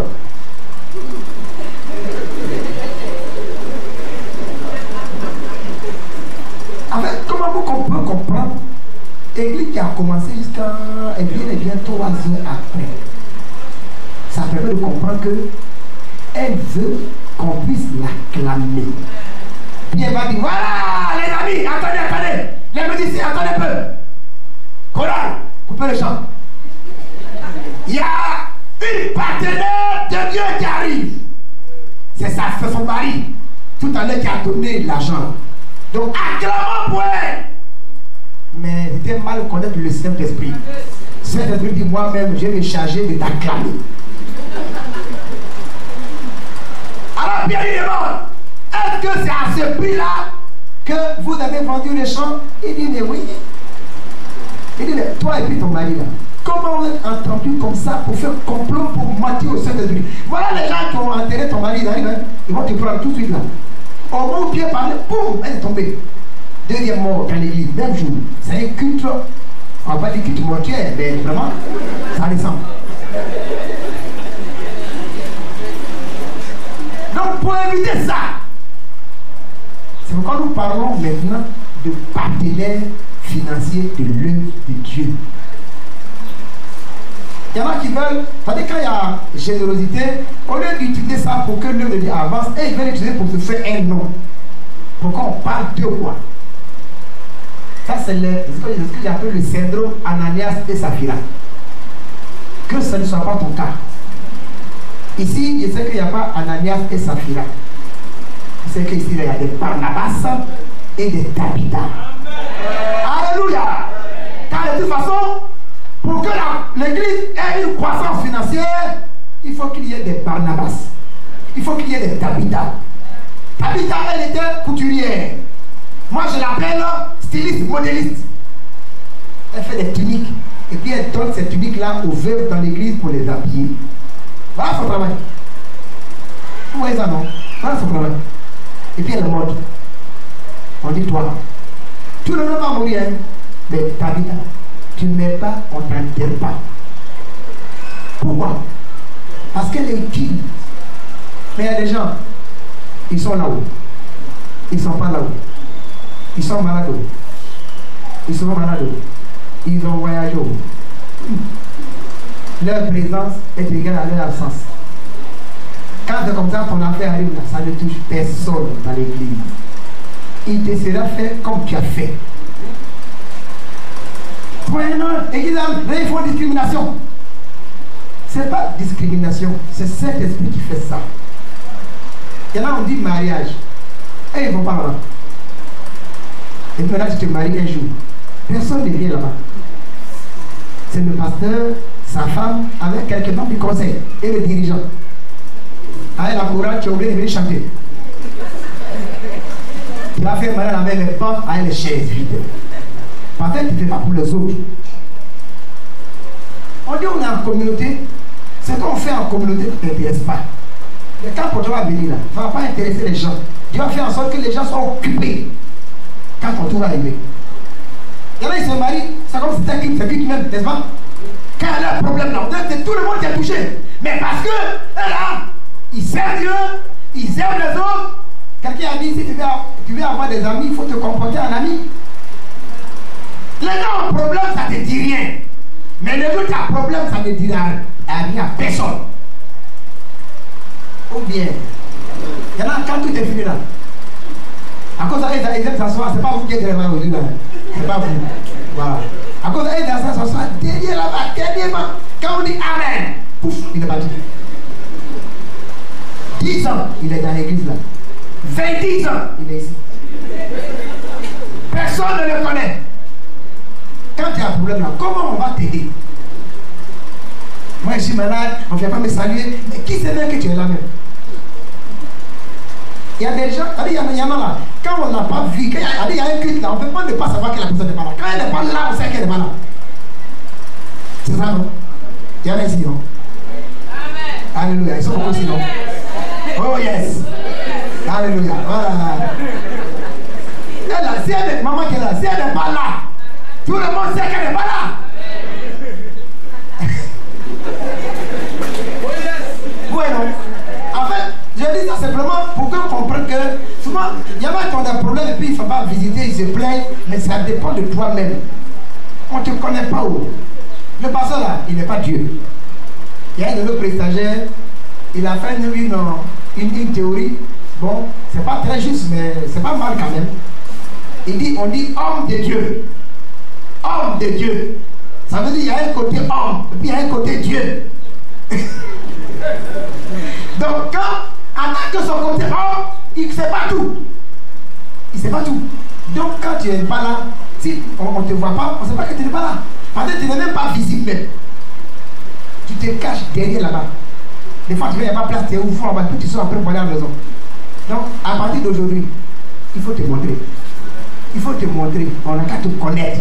Si les frères ont des problèmes, viens soutenir les frères qui ont des problèmes. Le jour où tu vas avoir un problème, on va faire la même chose pour toi. Amen. Alors il faut des Barnabas. Ça veut dire que tout le monde peut donner de l'argent dans l'église, tout le monde peut financer, mais il faut qu'il y ait des gens qui soient comme des pivots. Ça veut dire eux là. En tout cas, Dieu est bon. Dans toutes les églises, il y a des gens comme ça. Il y a des pivots. Il y a des pivots en matière de libéralité. Tout le monde donne, mais eux là, non. Il y a un frère chez nous là-bas, il était au nord et puis il est venu dernièrement. Mais moi, lui, je l'ai connu quand il était à Niagondo. Il y a deux frères là, ils sont venus, qui étaient venus du docteur avec son épouse. Il était ensemble à Niagondo avant. Donc, le frère, d'abord, il n'était pas chrétien au début, et puis après, il s'est converti. Mais un jour, quand il s'est converti, ses yeux sont verts. Ah non, lui, en fait, le don, il ne dit pas ça. Il dit, moi, j'arrête Dieu chez moi. Lui, il s'est arrêté Dieu chez lui. Ah non, non, non, non. Donc, il ne dit pas ça. Quand on dit action de grâce, c'est action de grâce même. Amen. Parce qu'en fait, son arrière-plan religieux, il était musulman. Et il sait, il paye pour faire sacrifice, il connaît. Maintenant, il n'y a pas de sacrifice. On dit Jésus a payé tout sacrifice là. Et là, nous, on prend les 5 francs, 5 francs. Quand il vient, Seigneur, tiens ça, toi, non, tu sais, bénis ce peu. Quel peu? Donc, c'est que ce peu, puis tu as donné. Donc, prière, vous faites comme ça. Seigneur, bénis ce peu, il ne faut pas faire ça ici encore. Il faut dire, bénis ce beaucoup. On dit, tu es conscient que c'est peu. Pourquoi tu envoies un peu là? Non, non. Mais il dit, moi, je sais arrêter Dieu chez moi. Quand quelqu'un va venir chez lui, même si c'est un frère en Christ, une soeur en Christ, c'est un de Dieu. En tout cas, quel que soit, tu ne vas pas partir de sa maison sans rien recevoir de lui. Amen. Amen. Parce qu'on ne sait pas, hein, on sait pas quand Dieu passe chez nous. Il passe chez nous au travers des gens. On ne sait pas quand il passe chez nous. Alors, chers frères, en rapport avec les frères et sœurs, il ne faut pas jouer. Il faut qu'il y ait des pivots. Quand il y a le projet de l'église, j'ai connu une frère, un couple en Bois-Fléau, j'en ai parlé en semaine. Un jour, la dame m'a dit, pasteur, nous là, on va bouleverser l'église. Il dit, mais comment ça? Il dit, non, il y a des choses qui sont de toute façon vieillissantes, tout ça, on va changer. Il dit, ah oui. Elle est partie avec son mari voir sa banque pour prendre prêt. Ils ont révélé tout le matériel de sonorisation. Tout. Elle est venue. Nous, on prend prêt pour faire nos maisons. On prend prêt pour envoyer nos enfants au Canada. Mais prêt pour faire l'église, on n'est pas dedans. Alors, et puis après, on est étonné. Hein?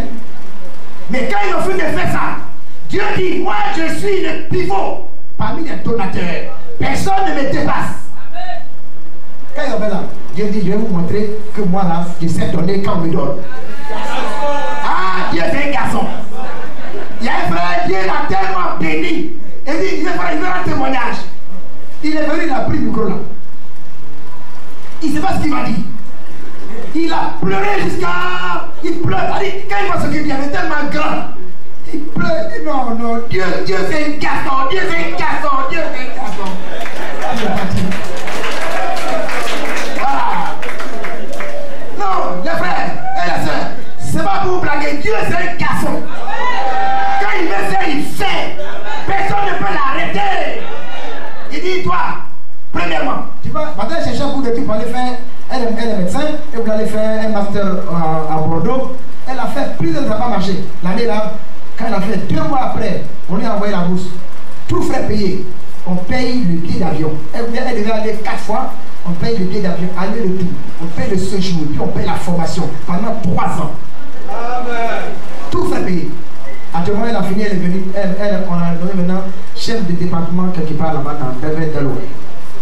Son mari aussi, l'année suivante, il a une bourse de type pour aller en Suisse, pour aller étudier. Il est venu. Quand il a fini, il était à Daoukro, on l'a débauché actuellement, il est à mer en ici. Amen. Dieu, c'est un garçon. Alors, il faut qu'il y ait des pivots. Il faut qu'il y ait des Barnabas et des Tabitha ici à Delafin pour porter le projet de Dieu. Pour porter le projet de Dieu. Regarde ce que ce couple a fait en donnant les 2 millions. Vous voyez? Ça soulève tout le monde, n'est-ce pas? Voilà des Barnabas. C'est de ceux-là que je parle. Il y a des Barnabas comme ça. Ça dit, ils voient et disent non, c'est pas bon qu'on laisse traîner ça. Tous les jours, on dit annonce, il reste 2 millions, tout ça, c'est trop compliqué. On fait ça et puis, au nom de tout le monde, nous on donne. Oui, non? Alléluia. Quand l'église est comme ça, là, non, l'église avance. C'est ça, moi, je vous ai dit en semaine, hein, que l'église de Jésus-Christ, là, il y a des pauvres dedans, et puis il y a des riches dedans. Puis une église où tout le monde est pauvre. Moi, je ne suis pas pasteur là. Non. Puis écoute, tout le monde est riche. Là-bas, je vais passer là-bas. La vraie église de Jésus-Christ là. Il y a les pauvres et puis il y a les riches. Les deux sont ensemble. Car l'église, c'est la seule entité sur la terre ici où les pauvres et les riches peuvent s'asseoir et être voisins. De toute façon, tu es assis à toi comme ça là. Ton voisin, tu ne sais pas qui il est même. C'est ça, nous, on joue avec ça.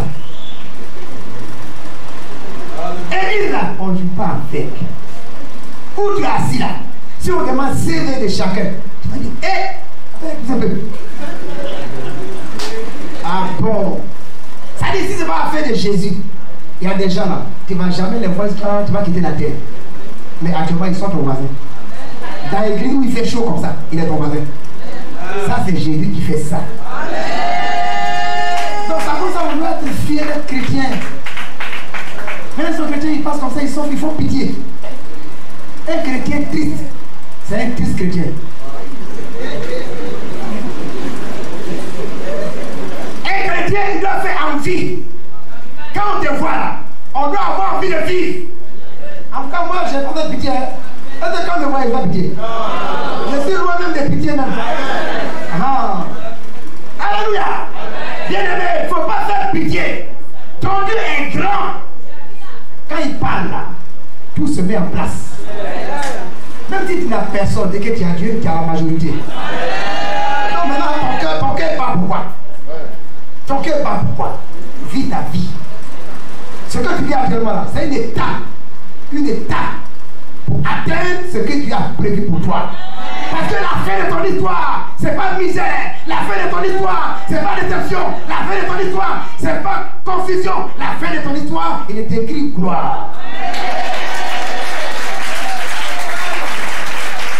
Donc tu marches en allant vers la gloire. Tu marches pour aller atteindre la gloire. Mais pourquoi tu vas te décourager en chemin alors que la gloire est devant toi? Alors, chers frères et chers sœurs, ne soyons pas tristes. Ne soyons pas à cause de la réalité de la vie. Non, il y a la vérité et puis il y a la réalité. Vous savez, non? Il y a la vérité et puis il y a la réalité. La vérité, est-ce qu'on voit? Est-ce qu'il est palpable? Ce qui est physique? C'est là qu'il y a la réalité.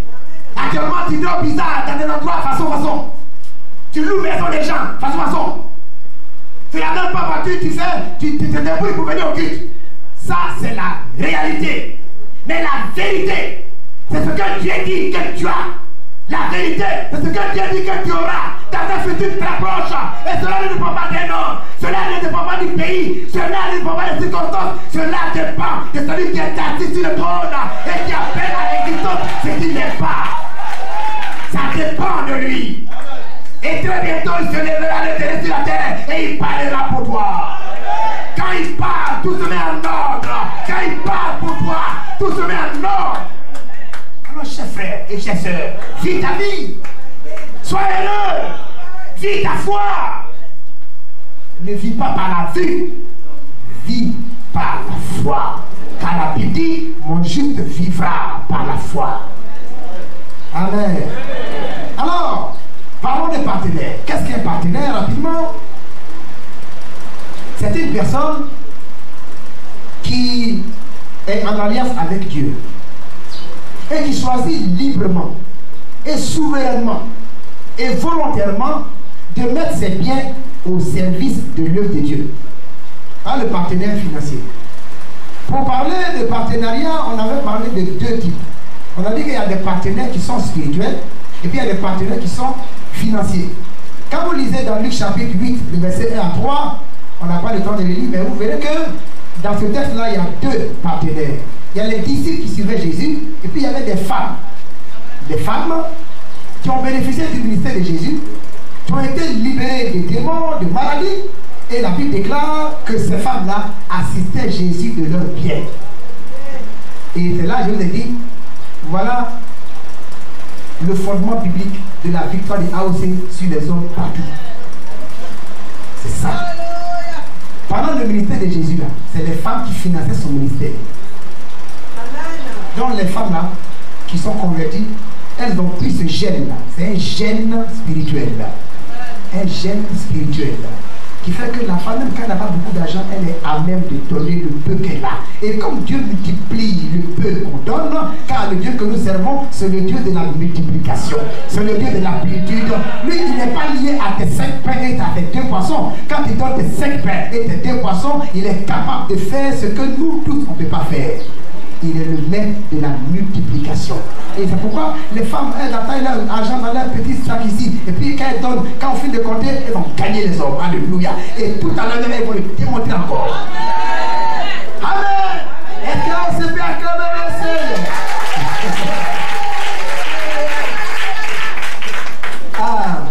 Donc, il y a ces deux types-là. Il y a des partenaires spirituels et puis il y a des partenaires financiers. Maintenant, nous parlons de partenaires financiers. Il y en a qui s'engagent seulement dans le volet spirituel et puis après, ça fait qu'ils ont des problèmes quand même. Hein. Parce que vous voyez, la Bible, elle est un ensemble de principes. On dit, tu vas récolter ce que tu as semé. Tu comprends, non? Donc, si tu sèmes prière, tu récoltes prière. Tu sèmes jeûne et prière. Tu vois, quand tu vas dire, allez, les démons fuient. Mais à la maison, on ne mange pas. Parce que tu n'as pas sémé l'argent aussi. Tu récoltes ce que tu as sémé. Bon, il faut s'aimer prière, mais il faut s'aimer l'argent aussi. On sème les deux. Comme ça, on est bon spirituellement, et puis matériellement, on est bon aussi. Et à ce moment-là, on est intégré, on est épanoui. Il ne faut pas avoir une vie chrétienne bancale. Il faut avoir une vie chrétienne équilibrée. Donc, tu donnes, tu pries. Tu donnes, tu pries. Tu donnes, tu jeûnes. Tu pries, tu donnes. Alléluia! C'est comme ça on vit la vie chrétienne. Et dit non, nous on fait jeûne et prière, c'est bon. Qui a dit ça? On mange jeûne et prière. Ah oh.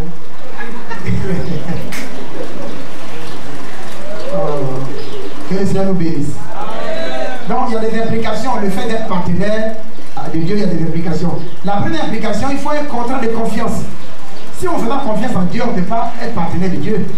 Oui, non, parce que si on ne sait pas que Dieu est le propriétaire de tout, que Dieu est tout, que Dieu est tout suffisant, que Dieu a tout, et que rien ne lui manque, et que Dieu là, il est digne de confiance, il est digne de foi. Si on n'a pas ça, on ne peut pas lui donner de l'argent pour faire son œuvre. Donc il faut un contrat de confiance. Deuxièmement, le partenariat implique une route à 2 voies. Le partenariat, c'est une route à 2 voies. Et la première voie, c'est donner, deuxième voie, c'est recevoir. Donc, quand on est partenaire, ça implique de donner et de recevoir. Donner et recevoir. On donne à Dieu, Dieu nous donne, nous donnons à Dieu et Dieu nous donne, ainsi de suite. Amen. Et puis, le partenariat implique également l'investissement dans un projet. Si on a un partenaire qui a un projet, notre niveau, notre qualité de partenaire va se voir dans la mesure de financer le projet au bon moment et de répondre de façon favorable. On a besoin d'un tel projet, on dit ça fait 2 milliards. Il dit bon, moi je contribue. Là c'est un partenaire. Alléluia. Et puis enfin, le partenariat implique le partage du retour sur investissement. Ce qu'on appelle le RSI. On a fait une affaire ensemble, après il y a les bénéfices, on va partager. Mais quand tu partages avec Dieu, imagine-toi. Tu partages avec Dieu, imagine-toi. Tu partages avec Dieu. Dieu a tout et il partage avec toi. Alléluia. Alors, bien-aimés, voyons à présent rapidement les principes de vie du partenaire financier de l'homme de Dieu.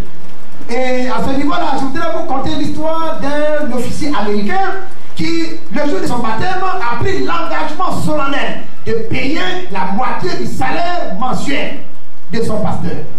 Et on lui a demandé pourquoi il prenait tel engagement, et voilà la réponse qu'il fit.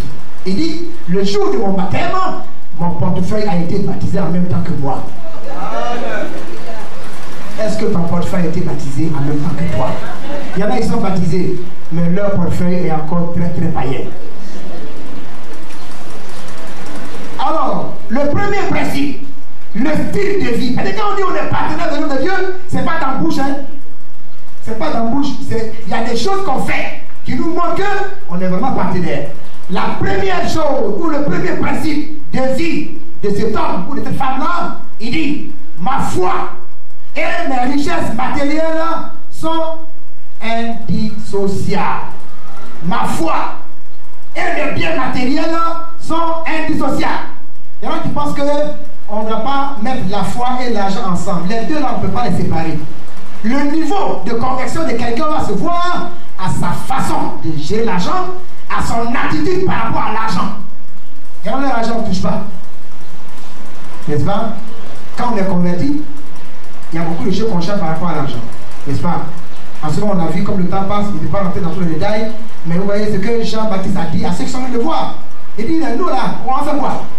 Les publicains, les collecteurs d'impôts, ils vont faire quoi? Il dit, si vous dites que vous êtes converti, si vous dites que vous êtes converti, n'exigez pas plus que vous le devez. Ce que l'État de prendre là, prenez ça. Et puis les soldats sont venus, ils disent, nous faire comment? Il dit, vous, il ne faut pas escroquer les gens, il ne faut pas racketter. Il ne faut pas racketter. Raquette, c'est partout maintenant. Mais quand on est converti, on ne raquette plus. Deuxième principe. Je ne peux pas emporter ma richesse dans la mort, mais je peux l'envoyer au ciel avant d'y aller. Je ne peux pas emporter ma richesse dans la mort, mais je peux emporter ma richesse dans le ciel avant d'aller au ciel. À ce moment, j'ai posé la question de savoir, comme beaucoup sont venus ce matin, peut-être qu'ils ont la réponse. Est-ce que depuis que vous êtes sur la terre, vous avez une fois vu un camion de déménagement qui accompagne un corbillard au cimetière? Je dis, quelqu'un a vu ça déjà? Est-ce que tu vois, non? Ça veut dire que tout l'argent que tu es en train de mettre en banque, beaucoup là, le jour où on dit que tu es tombé, terminé, on va faire un petit cercueil. On te met dedans. On va dire, ah, il aimait cette fête là, hein. On va lui porter ça. Veste qui est mort, quelqu'un est mort, veste là. On te pose veste, avec cravate, tout ça.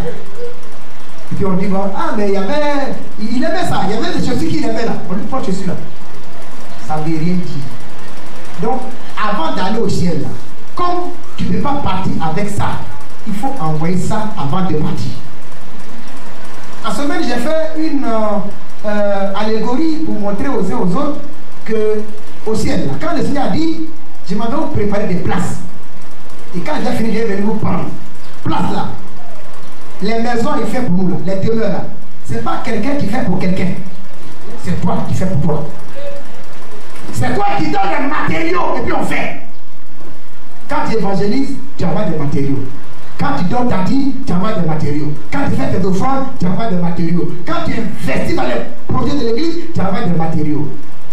Il y en a là. Il y en a là. S'ils vont au ciel aujourd'hui, peut-être qu'ils se sont débrouillés pour payer le terrain seulement. Ils vont aller s'asseoir sur des briques sur le terrain. Au ciel là-bas, bien aimé, il y a un quartier précaire. Il y a cour commune. Et puis il y a cocody. Il y a duplex, il y a palais. En fonction de ton niveau de service de Dieu. On ne va pas dormir dans la même maison au ciel, les amis. Ça, ne vous blaguez pas. Hein? Si tu n'as rien fait, tu seras sauvé comme au travers le feu. Si tu es sauvé comme au travers le feu, ça veut dire quoi? Tu t'en vas sans œuvre. Tu dois où? Cour commune. Ça, c'est les logements sociaux là. Les logements sociaux que tu as fait là-bas pour les gens, c'est là-bas que tu vas dormir. Ça, c'est cour commune. Mais pourquoi tu vas choisir cour commune alors que tu t'es habité dans le palais? Actuellement là, tu as la possibilité de travailler pour habiter dans le palais. Chers frères et chers sœurs, c'est pourquoi il faut investir dans la maison de Dieu. Alors, terminons totalement pour ce matin. Il y a d'autres choses que je saute pour qu'on puisse vraiment en gagner du temps. Il y a un autre principe, c'est que j'ai un rôle déterminant à jouer dans la réalisation des projets de Dieu dans ma localité. Celui qui est le partenaire financier de notre Dieu, il comprend ça. Qu'il n'est pas ici au hasard. Nous devons le comprendre, chers frères. Que Dieu ne nous place pas dans les églises au hasard. Il nous place de façon stratégique pour faire quelque chose. On a prié pour ces personnes-là le vendredi. Dieu nous place ici, pas pour rien. Si actuellement on fait nos culte ici à Delassé, au temps du pasteur Bosso, pendant qu'on est sous ce chapiteau, c'est pas pour rien. Il y a un rôle Il y a une mission que Dieu veut qu'on accomplisse avant de quitter ici. Dieu, il a ça. C'est à toi de demander à Dieu et puis il va te dire, et puis tu vas le faire. Donc on va penser que bon, les autres vont faire. Non, non, non. Toi tu es là, il y a ta part à faire. Il y a l'œuvre que tu dois accomplir. Alors on commence à engager cette œuvre-là. Et puis maintenant, c'est maintenant que je dois faire et non dans un futur lointain. Car le temps vient où personne ne peut travailler. C'est là, c'est maintenant là qu'il y a le temps favorable. C'est maintenant. Jésus a dit, le temps vient où personne ne peut travailler. Maintenant, on peut travailler, alors on travaille pour le Seigneur. Et puis, le dernier principe, c'est Dieu d'abord, moi ensuite. Dieu d'abord, moi ensuite. Quand on dit Dieu d'abord, bien aimé, cela répond à ce que j'ai appelé les 3 P. Le premier P, c'est la priorité à Dieu. Le deuxième P, c'est la prééminence à Dieu. Et puis le troisième P, c'est la primauté à Dieu. Ça veut dire que quand on vit selon le slogan Dieu d'abord, on met Dieu en priorité. Pour ceux qui sont des conducteurs, vous savez, voilà, on dit priorité à droite. Quand tu dois venir, si l'autre vient à droite, tu t'arrêtes, puis il passe. Ça veut dire que par rapport à nos projets, on doit faire la priorité à Dieu. Celui qui est partenaire de notre Dieu, il fait la priorité à Dieu. Il ne lutte pas avec Dieu. Quand il y a un besoin à l'église, par rapport à un projet, alors il met pour lui là de côté et puis il fait pour Dieu d'abord. Celui-là, il vit selon le principe Dieu d'abord. Et dans ce sens, il y a des choses qu'on fait. Par rapport à ça, on consent des sacrifices financiers et matériels pour l'œuvre de Dieu. Par rapport à ça, on paye la dîme. Je vous ai promis de vous donner la bonne façon de payer la dîme. Il y en a qui payent dîme. Pendant en fait, la dîme, il faut voir ça. On est dans un royaume, n'est-ce pas? On est dans un royaume. Donc nous sommes les citoyens du royaume de Dieu. Et la dîme, c'est l'impôt de ce royaume. Amen. La dîme, là, c'est l'impôt de ce royaume. Donc quand je paye la dîme, ça veut dire que je suis un bon citoyen. C'est comme quelqu'un qui paye un impôt. Il n'est pas un bon citoyen de Côte d'Ivoire. Il ne veut pas que Côte d'Ivoire évolue. Celui qui ne paye pas sa dîme, c'est la même chose. Donc, dans ce sens, la dîme répond au fait que je suis un bon citoyen. Donc, si je paye régulièrement ma dîme, alors j'ai la qualité de bon citoyen du royaume. Deuxième chose, la dîme est un élément également de savoir que Dieu a la primauté sur tout. Ça veut dire quoi? Quand on doit payer la dîme, quand on prend son salaire, ou bien on a donné de l'argent. Il y en a qui pensent que non, comme ils n'ont pas salaire, ils doivent payer dîme. Non, non, c'est tout ce qui te revient à toi. Si on t'a donné, on dit c'est pour toi, il y a dîme dedans. Alléluia. Ça, quand j'étais étudiant, je n'avais pas compris, puis Dieu m'a enseigné. Mais il m'a bien enseigné de façon, voilà, oui, avec rigueur. On m'a donné mon argent du mois, j'étais étudiant, et puis mon frère m'a envoyé de l'argent, on m'a envoyé 20 000 francs par mois pour payer ma carte de bus et puis payer donc, le loyer en cité et tout ça. Donc moi, il dit, bon, quand il ne travaille pas, 20 000 là, ça ne suffit pas, il ne va pas payer tout dedans. Dieu m'a dit, je vais t'apprendre ça. Un matin, on a envoyé mon argent ici, je devais aller à Bobo, et donc j'étais à Diamé avec ma soeur qui devait se marier, et puis on est descendu du Baka. Je vais payer, mon portefeuille est parti depuis longtemps, il n'est pas dedans. La carte de bus que je viens d'acheter est partie, ma carte de bébé là, c'était dedans, vert là, c'est parti, et puis l'argent qui était dedans, tout est parti. Et puis le soir, je viens au culte. On avait un programme de la jeunesse. C'était la semaine de la jeunesse. Et puis, le prédicateur, son tellement ne demande pas faire un peu d'argent. Et puis, il a ouvert une parenthèse. Il dit, quand tu ne fais pas la dîme, Dieu peut permettre qu'on te vole. Il a fermé la parenthèse. C'est le Dieu dit, voilà ton réponse. Il dit, voilà pour toi, prends. Il dit, ah, j'ai compris. Je me suis reparti. En ce moment, il faisait un petit job là à Azol. Pas à Azol, au port. Quand on a payé mon argent, on devait payer 45 000 francs. Quand on a payé ça vendredi. Dimanche, j'ai payé ma dîme. Quand il fait de payer ma dîme, le soir, le même dimanche, à 15h, j'étais à la maison. Mon portefeuille m'a trouvé à la maison.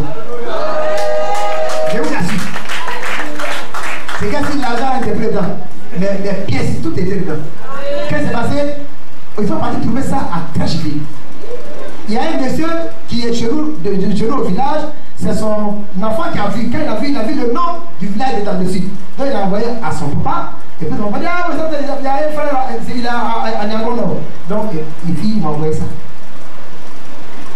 Depuis ce jour-là, j'ai compris. Donc c'est pour te sauver, mon frère. L'argent qu'on te donne là, on dit c'est pour toi. Donc il y a 10 dedans. C'est la même chose que salaire. Donc maintenant, comment tu dois payer? Quand tu prends ton salaire ou bien tu as ton revenu, on commence la première dépense qu'on doit faire là. C'est la dîme qu'on enlève d'abord. Ça veut dire quand tu vas à la banque là, pour prendre ton argent à la fin du mois là, tu as pris l'argent, il faut avoir ton enveloppe. Si c'est que tu vas faire des achats en route avant d'aller dans la maison, tu as ton enveloppe avec toi. Tu enlèves la dîme, tu mets de côté. Et puis maintenant tu peux faire tes dépenses. Voilà comment on paye dîme. On ne paye pas la dîme là. Il y en a qui font budget familial. En haut, loyer, après, copapote, après, école des enfants, après, facture, après, imprévu. Et puis, à la fin, dîme. Quand ils font les dotations, quand ils arrivent en bas là-bas, ils disent, Seigneur, ce qui reste là, ça ne vaut même plus dîme là. Donc, ce qu'on va faire, tu sais, bon, ben voilà, on va essayer donc de rééchelonner. Et donc, le mois prochain là, je vais payer 2 dîmes. Tu vois ça, Seigneur? Ok, bien. Tu vas payer dîme. Une dîme, c'est 2 que tu vas payer.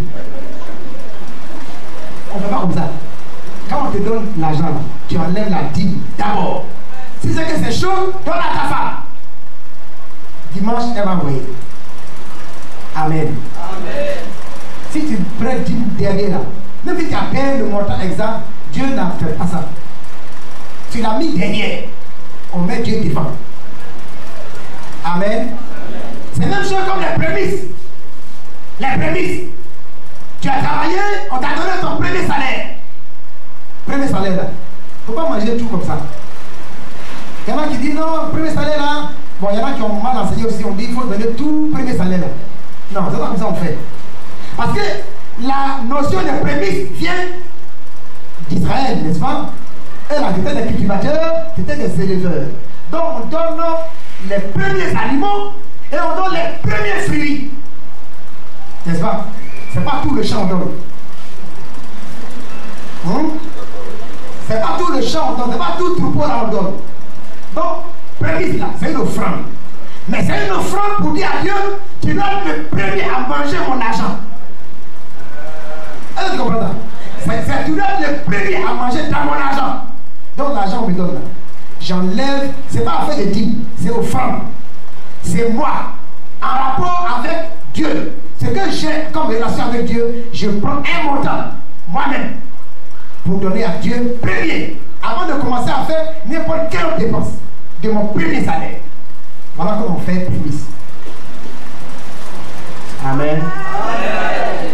Même si tu es pris ici à te lasser, et que après tu vas quelque part, alors que ici là tu étais étudiant, tu vois non, tu étais étudiant ici. On a prié pour que le Dieu me donne du travail. Et puis, tu as eu le travail, tu n'es plus ici. Tu es ailleurs. Prémisse là. Tu dois revenir sur tes pas. Voilà comment on fait prémisse.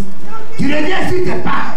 On dit, le pasteur qui était là, qui a prié pour que j'ai le travail là, c'est à lui on vient donner la prémisse.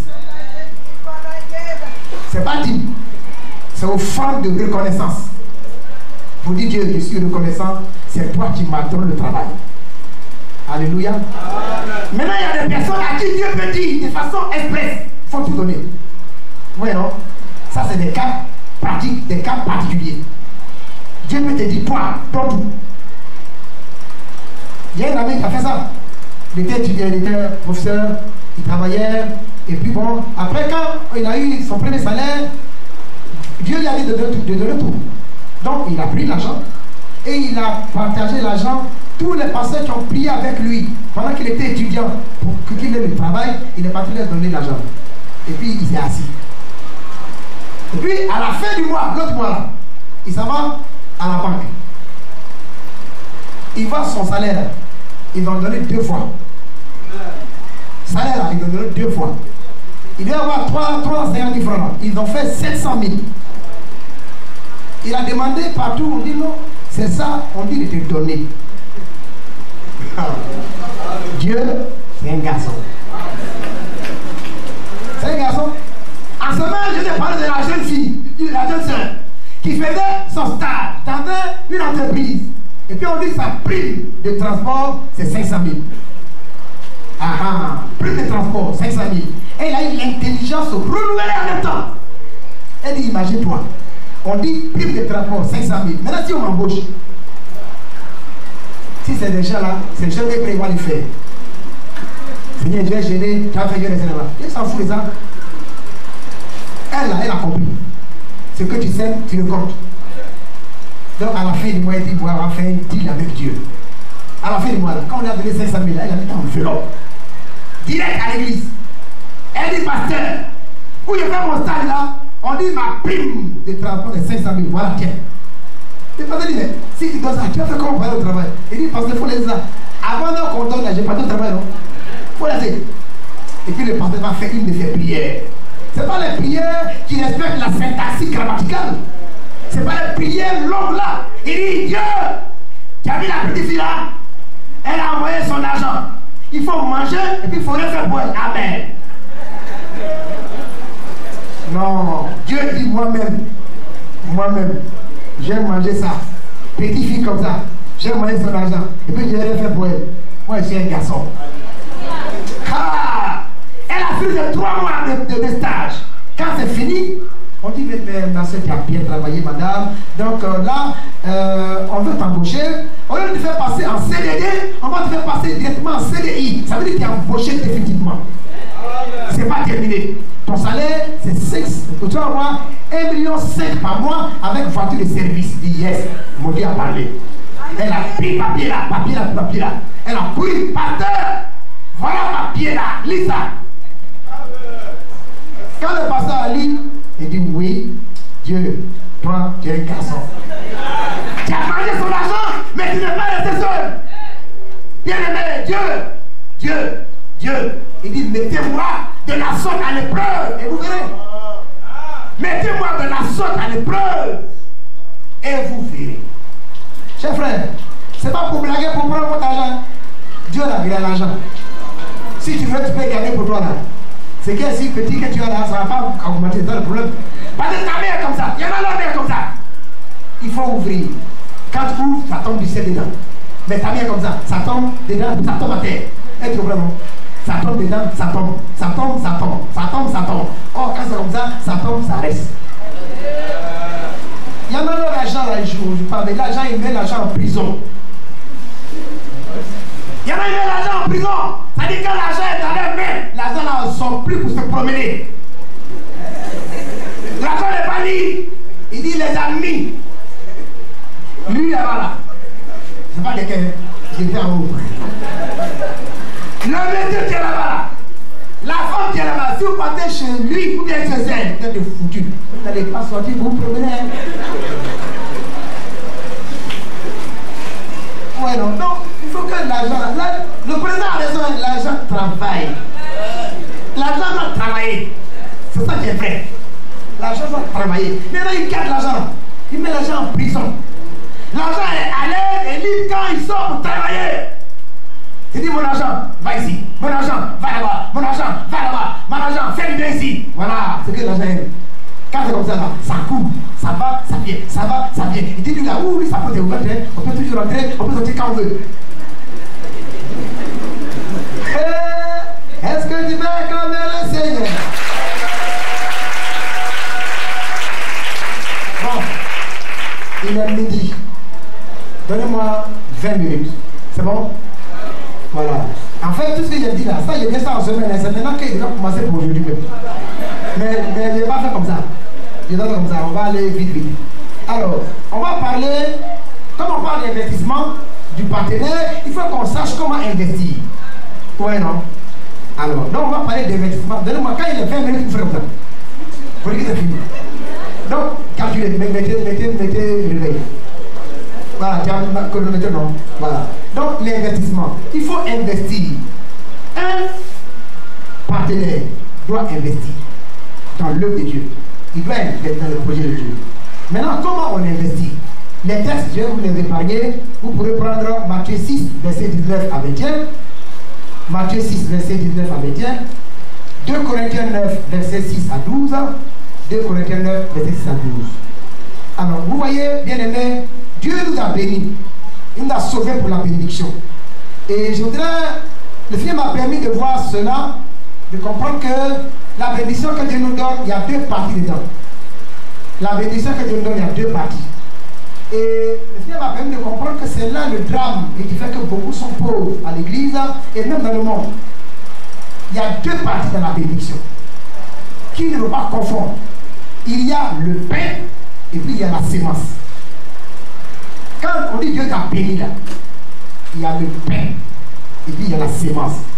Ça veut dire que dans ton salaire là, il y a le pain et puis il y a la sémence.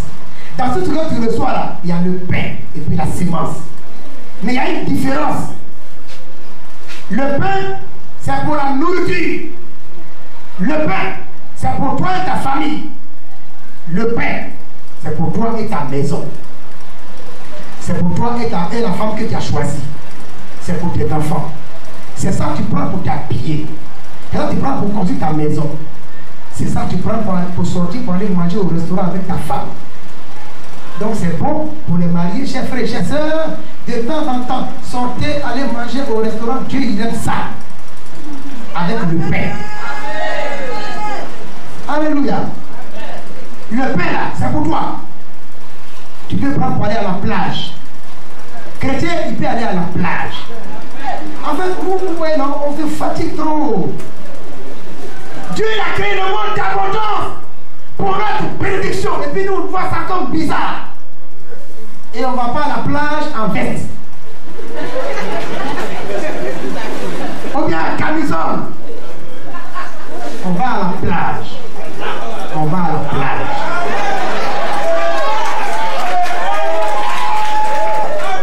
Prends ta femme. Tu vas à la plage avec tes enfants. Tu veux aller avec toi et ta femme seulement. Ou bien avec les enfants, la famille. Et puis vous voilà, faites pique-nique. Voilà, vous mangez. Après, vous voyez la mer, vous dites non, Dieu est bon, il a créé ça, il est puissant. Est-ce que ça là, c'est pas bon ça? Quand vous quittez là-bas, puis vous venez là, madame même là, ses idées ont changé. Mais tout dans la même maison là, couleur rouge. À une sauce, donc, une sauce comme pour tous les jours. Aubergine. Aubergine nationale. Il n'y a pas.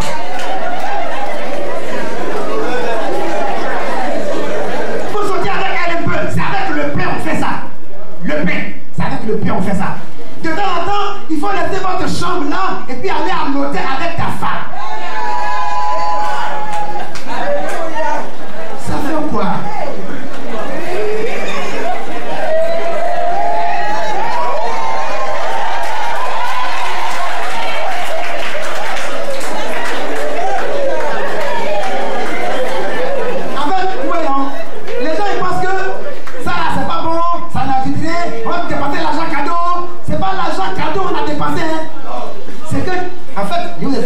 C'est ce qu'on appelle la bénédiction émotionnelle. Ça dit ça, ça touche ton âme. Ça dit que tu es content, tu es heureux, tu es joyeux, et puis ton âme est heureuse. Quand c'est comme ça, là, quand on te parle, tu n'es pas fâché. Mais les gens ils sont sur les nerfs parce qu'ils mangent toujours aubergine nationale. Donc tu prends madame, c'est une question de planification. Tu planifies, tu dis bon, chaque année au moins. On va mettre de l'argent de côté pour aller dormir à l'hôtel Ivoire. Ça fait quoi? Pour aller à Radisson Blu. Ça fait quoi? Ou bien on prend l'avion ici pour aller à Boaké. Ça ne coûte pas grand chose. Ici, et puis Boaké là, c'est 90 000 francs ticket là. Billet là. Il y en a des qui allaient monter dans l'avion. Dieu a créé l'avion là, c'est pour nous. C'est avec le pain on fait tout ça. Organise tes congés. Tu mets de l'argent de côté et puis vous sortez un peu. Après, voilà, madame là, elle va dire au moins j'aimerais le monsieur là, au moins je gagne un peu dedans. La Bible déclare, Ecclésiaste chapitre 9, verset 9, il dit jouis de la vie avec la femme que tu aimes. Tu jouis de la vie là comment? En mangeant aubergine nationale tous les jours?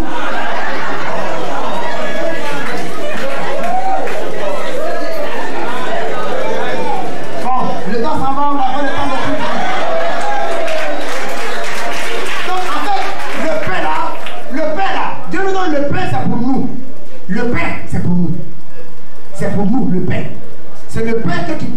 te donner la joie. Et Dieu, quand tu es comme ça, il est content, il dit, ouais, moi, il sait que j'ai béni le frère là, j'ai béni mon fils là. Mais on te donne l'argent, tu fais comme si tu es malheureux.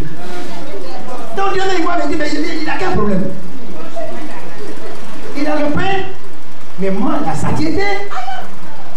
Maintenant, après le pain, il y a la sémence. C'est la deuxième partie de la bénédiction, la sémence. La sémence là, on ne mange pas ça. On ne mange pas la sémence. Si tu as mangé la sémence, tu es mort dans le film. Si tu manges la sémence, tu vas être pauvre. Chez nous, à Bonjour, c'est chez nous, on fait, il y a un que vous appelez Kona à Biesila. Son vrai nom, c'est Konou. Pas Kona. Nous, c'est nous, on fait Inyam. C'est Konou. Inyam Konou là. Il y a la sémence.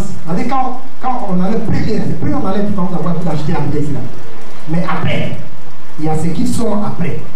Ça, on appelle ça la sémence. Mais de toute façon, c'est tout. Mais si tu as mangé ça, l'année prochaine, tu n'as plus rien. On ne mange pas ça. Ça, même quand on prépare là, on ne prend pas pour tout pour éplucher ça. On coupe comme ça, on met dans l'eau, comme ça, et puis on met au feu. Quand c'est cuit là, et puis on enlève pour la dessus, comme ça, ça devient lisse. Quand tu mets au délai, tu as avalé ça. Mais si tu as avalé, tu es mort dans le film. Donc la sémence, on ne mange pas la sémence. C'est la sémence qu'il faut s'aimer. Sémence là, c'est dans ça, il y a dîme dedans. Oui, non? Sémence là, il y a dîme dedans. Sémence là, il y a offrande dedans. Sémence là, il y a la libéralité dedans. La sémence là, il y a les salutations pentecôtiques dedans. La sémence là, c'est là où on prend pour financer le projet de l'église. C'est la sémence là qu'on épargne. C'est la sémence là qu'on investit dans des projets pour avoir plus d'argent. Oui, non? Si tu as mangé la sémence, tu vas devenir pauvre, comme rend l'église. Alors, la sémence, c'est la partie de la bénédiction qu'il faut fructifier, afin d'accroître non seulement la sémence, mais le pain. Ça veut dire que c'est la sémence qui donne le pain. Quand tu sèmes la sémence va croître. Et il y a une partie qui va devenir du pain, et puis il y a une partie qui va continuer à devenir sémence encore. Donc plus tu sèmes, plus ton pain devient beaucoup. Alléluia. Amen. Maintenant, des fois, Dieu peut te demander de s'aimer le pain. Des fois, ce qui te revient là, Dieu me dit, donne-moi. Mais quand on sème le pain, c'est ça, la Bible déclare, je crois dans Ecclésiaste chapitre 12, dans chapitre 3, jette ton pain à la surface des eaux, et avec le temps, tu le retrouveras.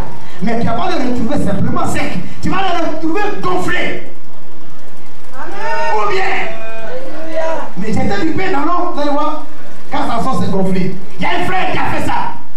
Il a jeté son pain à l'eau, mais tellement Dieu l'a béni, il dit non, j'ai jeté mon pain et Dieu m'a donné boulangerie. Alléluia. Quand tu jettes ton pain à l'eau, ça te revient en boulangerie. Donc Dieu peut te demander de s'aimer ton pain. Par exemple, vous voyez, quand Dieu demande à Abraham de donner Isaac, c'est son pain. Quand Dieu demande à la femme de Sarepta de donner le petit huile, petit farine, c'est son pain. Mais en fait, il y a un secret, il y a une puissance dans le fait de s'aimer le pain. C'est pourquoi il est écrit, ceux qui s'aiment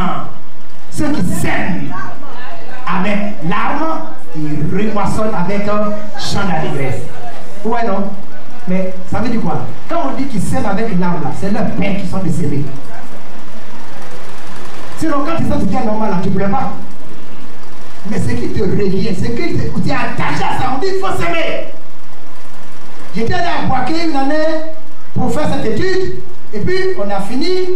J'ai parlé de s'aimer le pain. Et puis, il y a une dame, une maman.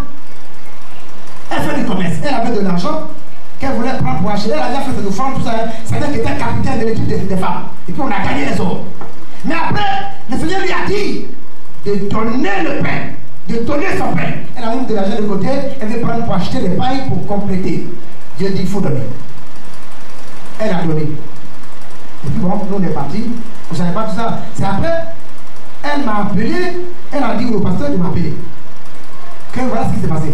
En fait, Son mari avait eu un problème au niveau de la gorge pendant qu'il mangeait du poisson. C'était l'année où sa fille avait 4 ans. Mais au moment où on parlait là, sa fille avait 20 ans déjà. Mais os là, c'est un film. Ils ont fait tout. Os là, sont pas. Donc après, bon, c'est vrai. La dame arrive à la maison le dimanche. Et puis son mari est en train de manger. Et puis c'est comme si sa gorge démange. Il fait comme ça. Quand il fait comme ça, c'est qui est sorti là? C'est os qui a 20 ans dans la gorge qui est sorti. Alléluia. Elle a fait la photo. Elle m'a envoyé. Si vous voyez os là. Non. Quand Dieu te demande de semer le pain, c'est qu'il y a un problème qu'il veut régler. La veuve de Sarah, t'as regardé? Dieu dit donne ton pain. Il dit mais c'était le seul plan. J'ai fait ça et puis fini. Dieu dit donne le pain, donne la farine là. Mais le pain qui est dans le comment on appelle ça? L'huile qui est dans le pot et la farine qui est dans le vase ne finiront pas jusqu'à ce qu'il pleuve sur la terre. Et elle a donné le pain. Mais regardez, elle a eu à manger, non seulement elle, son enfant, plus Élie. Mais après, qu'est-ce qui s'est passé? Son enfant est mort. Son enfant est mort. Dieu voulait sauver la femme. Dieu voulait libérer cette femme qui est veuve et qui avait un seul enfant. Mais Dieu sait qu'il va mourir bientôt. À cause de ça, il envoie Élie là-bas. Est-ce qu'en effet, pour aider Élie, c'est une veuve qui va l'envoyer pour le nourrir? C'est quel argent veuve a dans la famille? Mais il dit, toi, va là-bas. Mais en fait, Dieu avait pris un décret de sauvetage de la femme. Mais la femme n'avait pas conscience de ça. C'est Élie qui a été l'instrument pour lui permettre de comprendre ça. Elle a obéi. Et quand son enfant est mort, il dit, mais tu as vu, c'est parce que tu disais là, tu es venu pour rappeler mes péchés, tout ça. Et puis Élie est venu. Il a prié pour l'enfant, l'enfant est ressuscité. Mais si elle n'avait pas donné le père, son enfant allait mourir, elle-même allait mourir dans la famille. Donc tu vois, quand Dieu te demande de semer le pain, il ne faut pas hésiter. Donc ce soir, ce matin, Dieu peut demander à des gens, après avoir sémé la sémence, il peut te demander de semer le pain. S'il te demande de semer le pain, il ne faut pas hésiter. Il y a une situation pour laquelle tu as prié longtemps qu'il veut décanter, certainement à cause de donne le pain. Alléluia. Alors bien aimé, pour bien s'aimer, il faut s'aimer dans la bonne terre. Pour bien s'aimer, il faut s'aimer au bon moment. Pour bien s'aimer, il faut s'aimer la bonne graine. Il faut s'aimer la bonne graine. Car si la graine n'est pas bonne, il peut que tu sèmes, ça ne va pas pousser. Il faut s'aimer au bon moment. Ce n'est pas à tout moment on sème. Actuellement, le temps est favorable pour s'aimer. Quand il pleut, c'est là qu'on sème. Alléluia. Il faut s'aimer abondamment. Il faut s'aimer abondamment. Il faut s'aimer avec obéissance.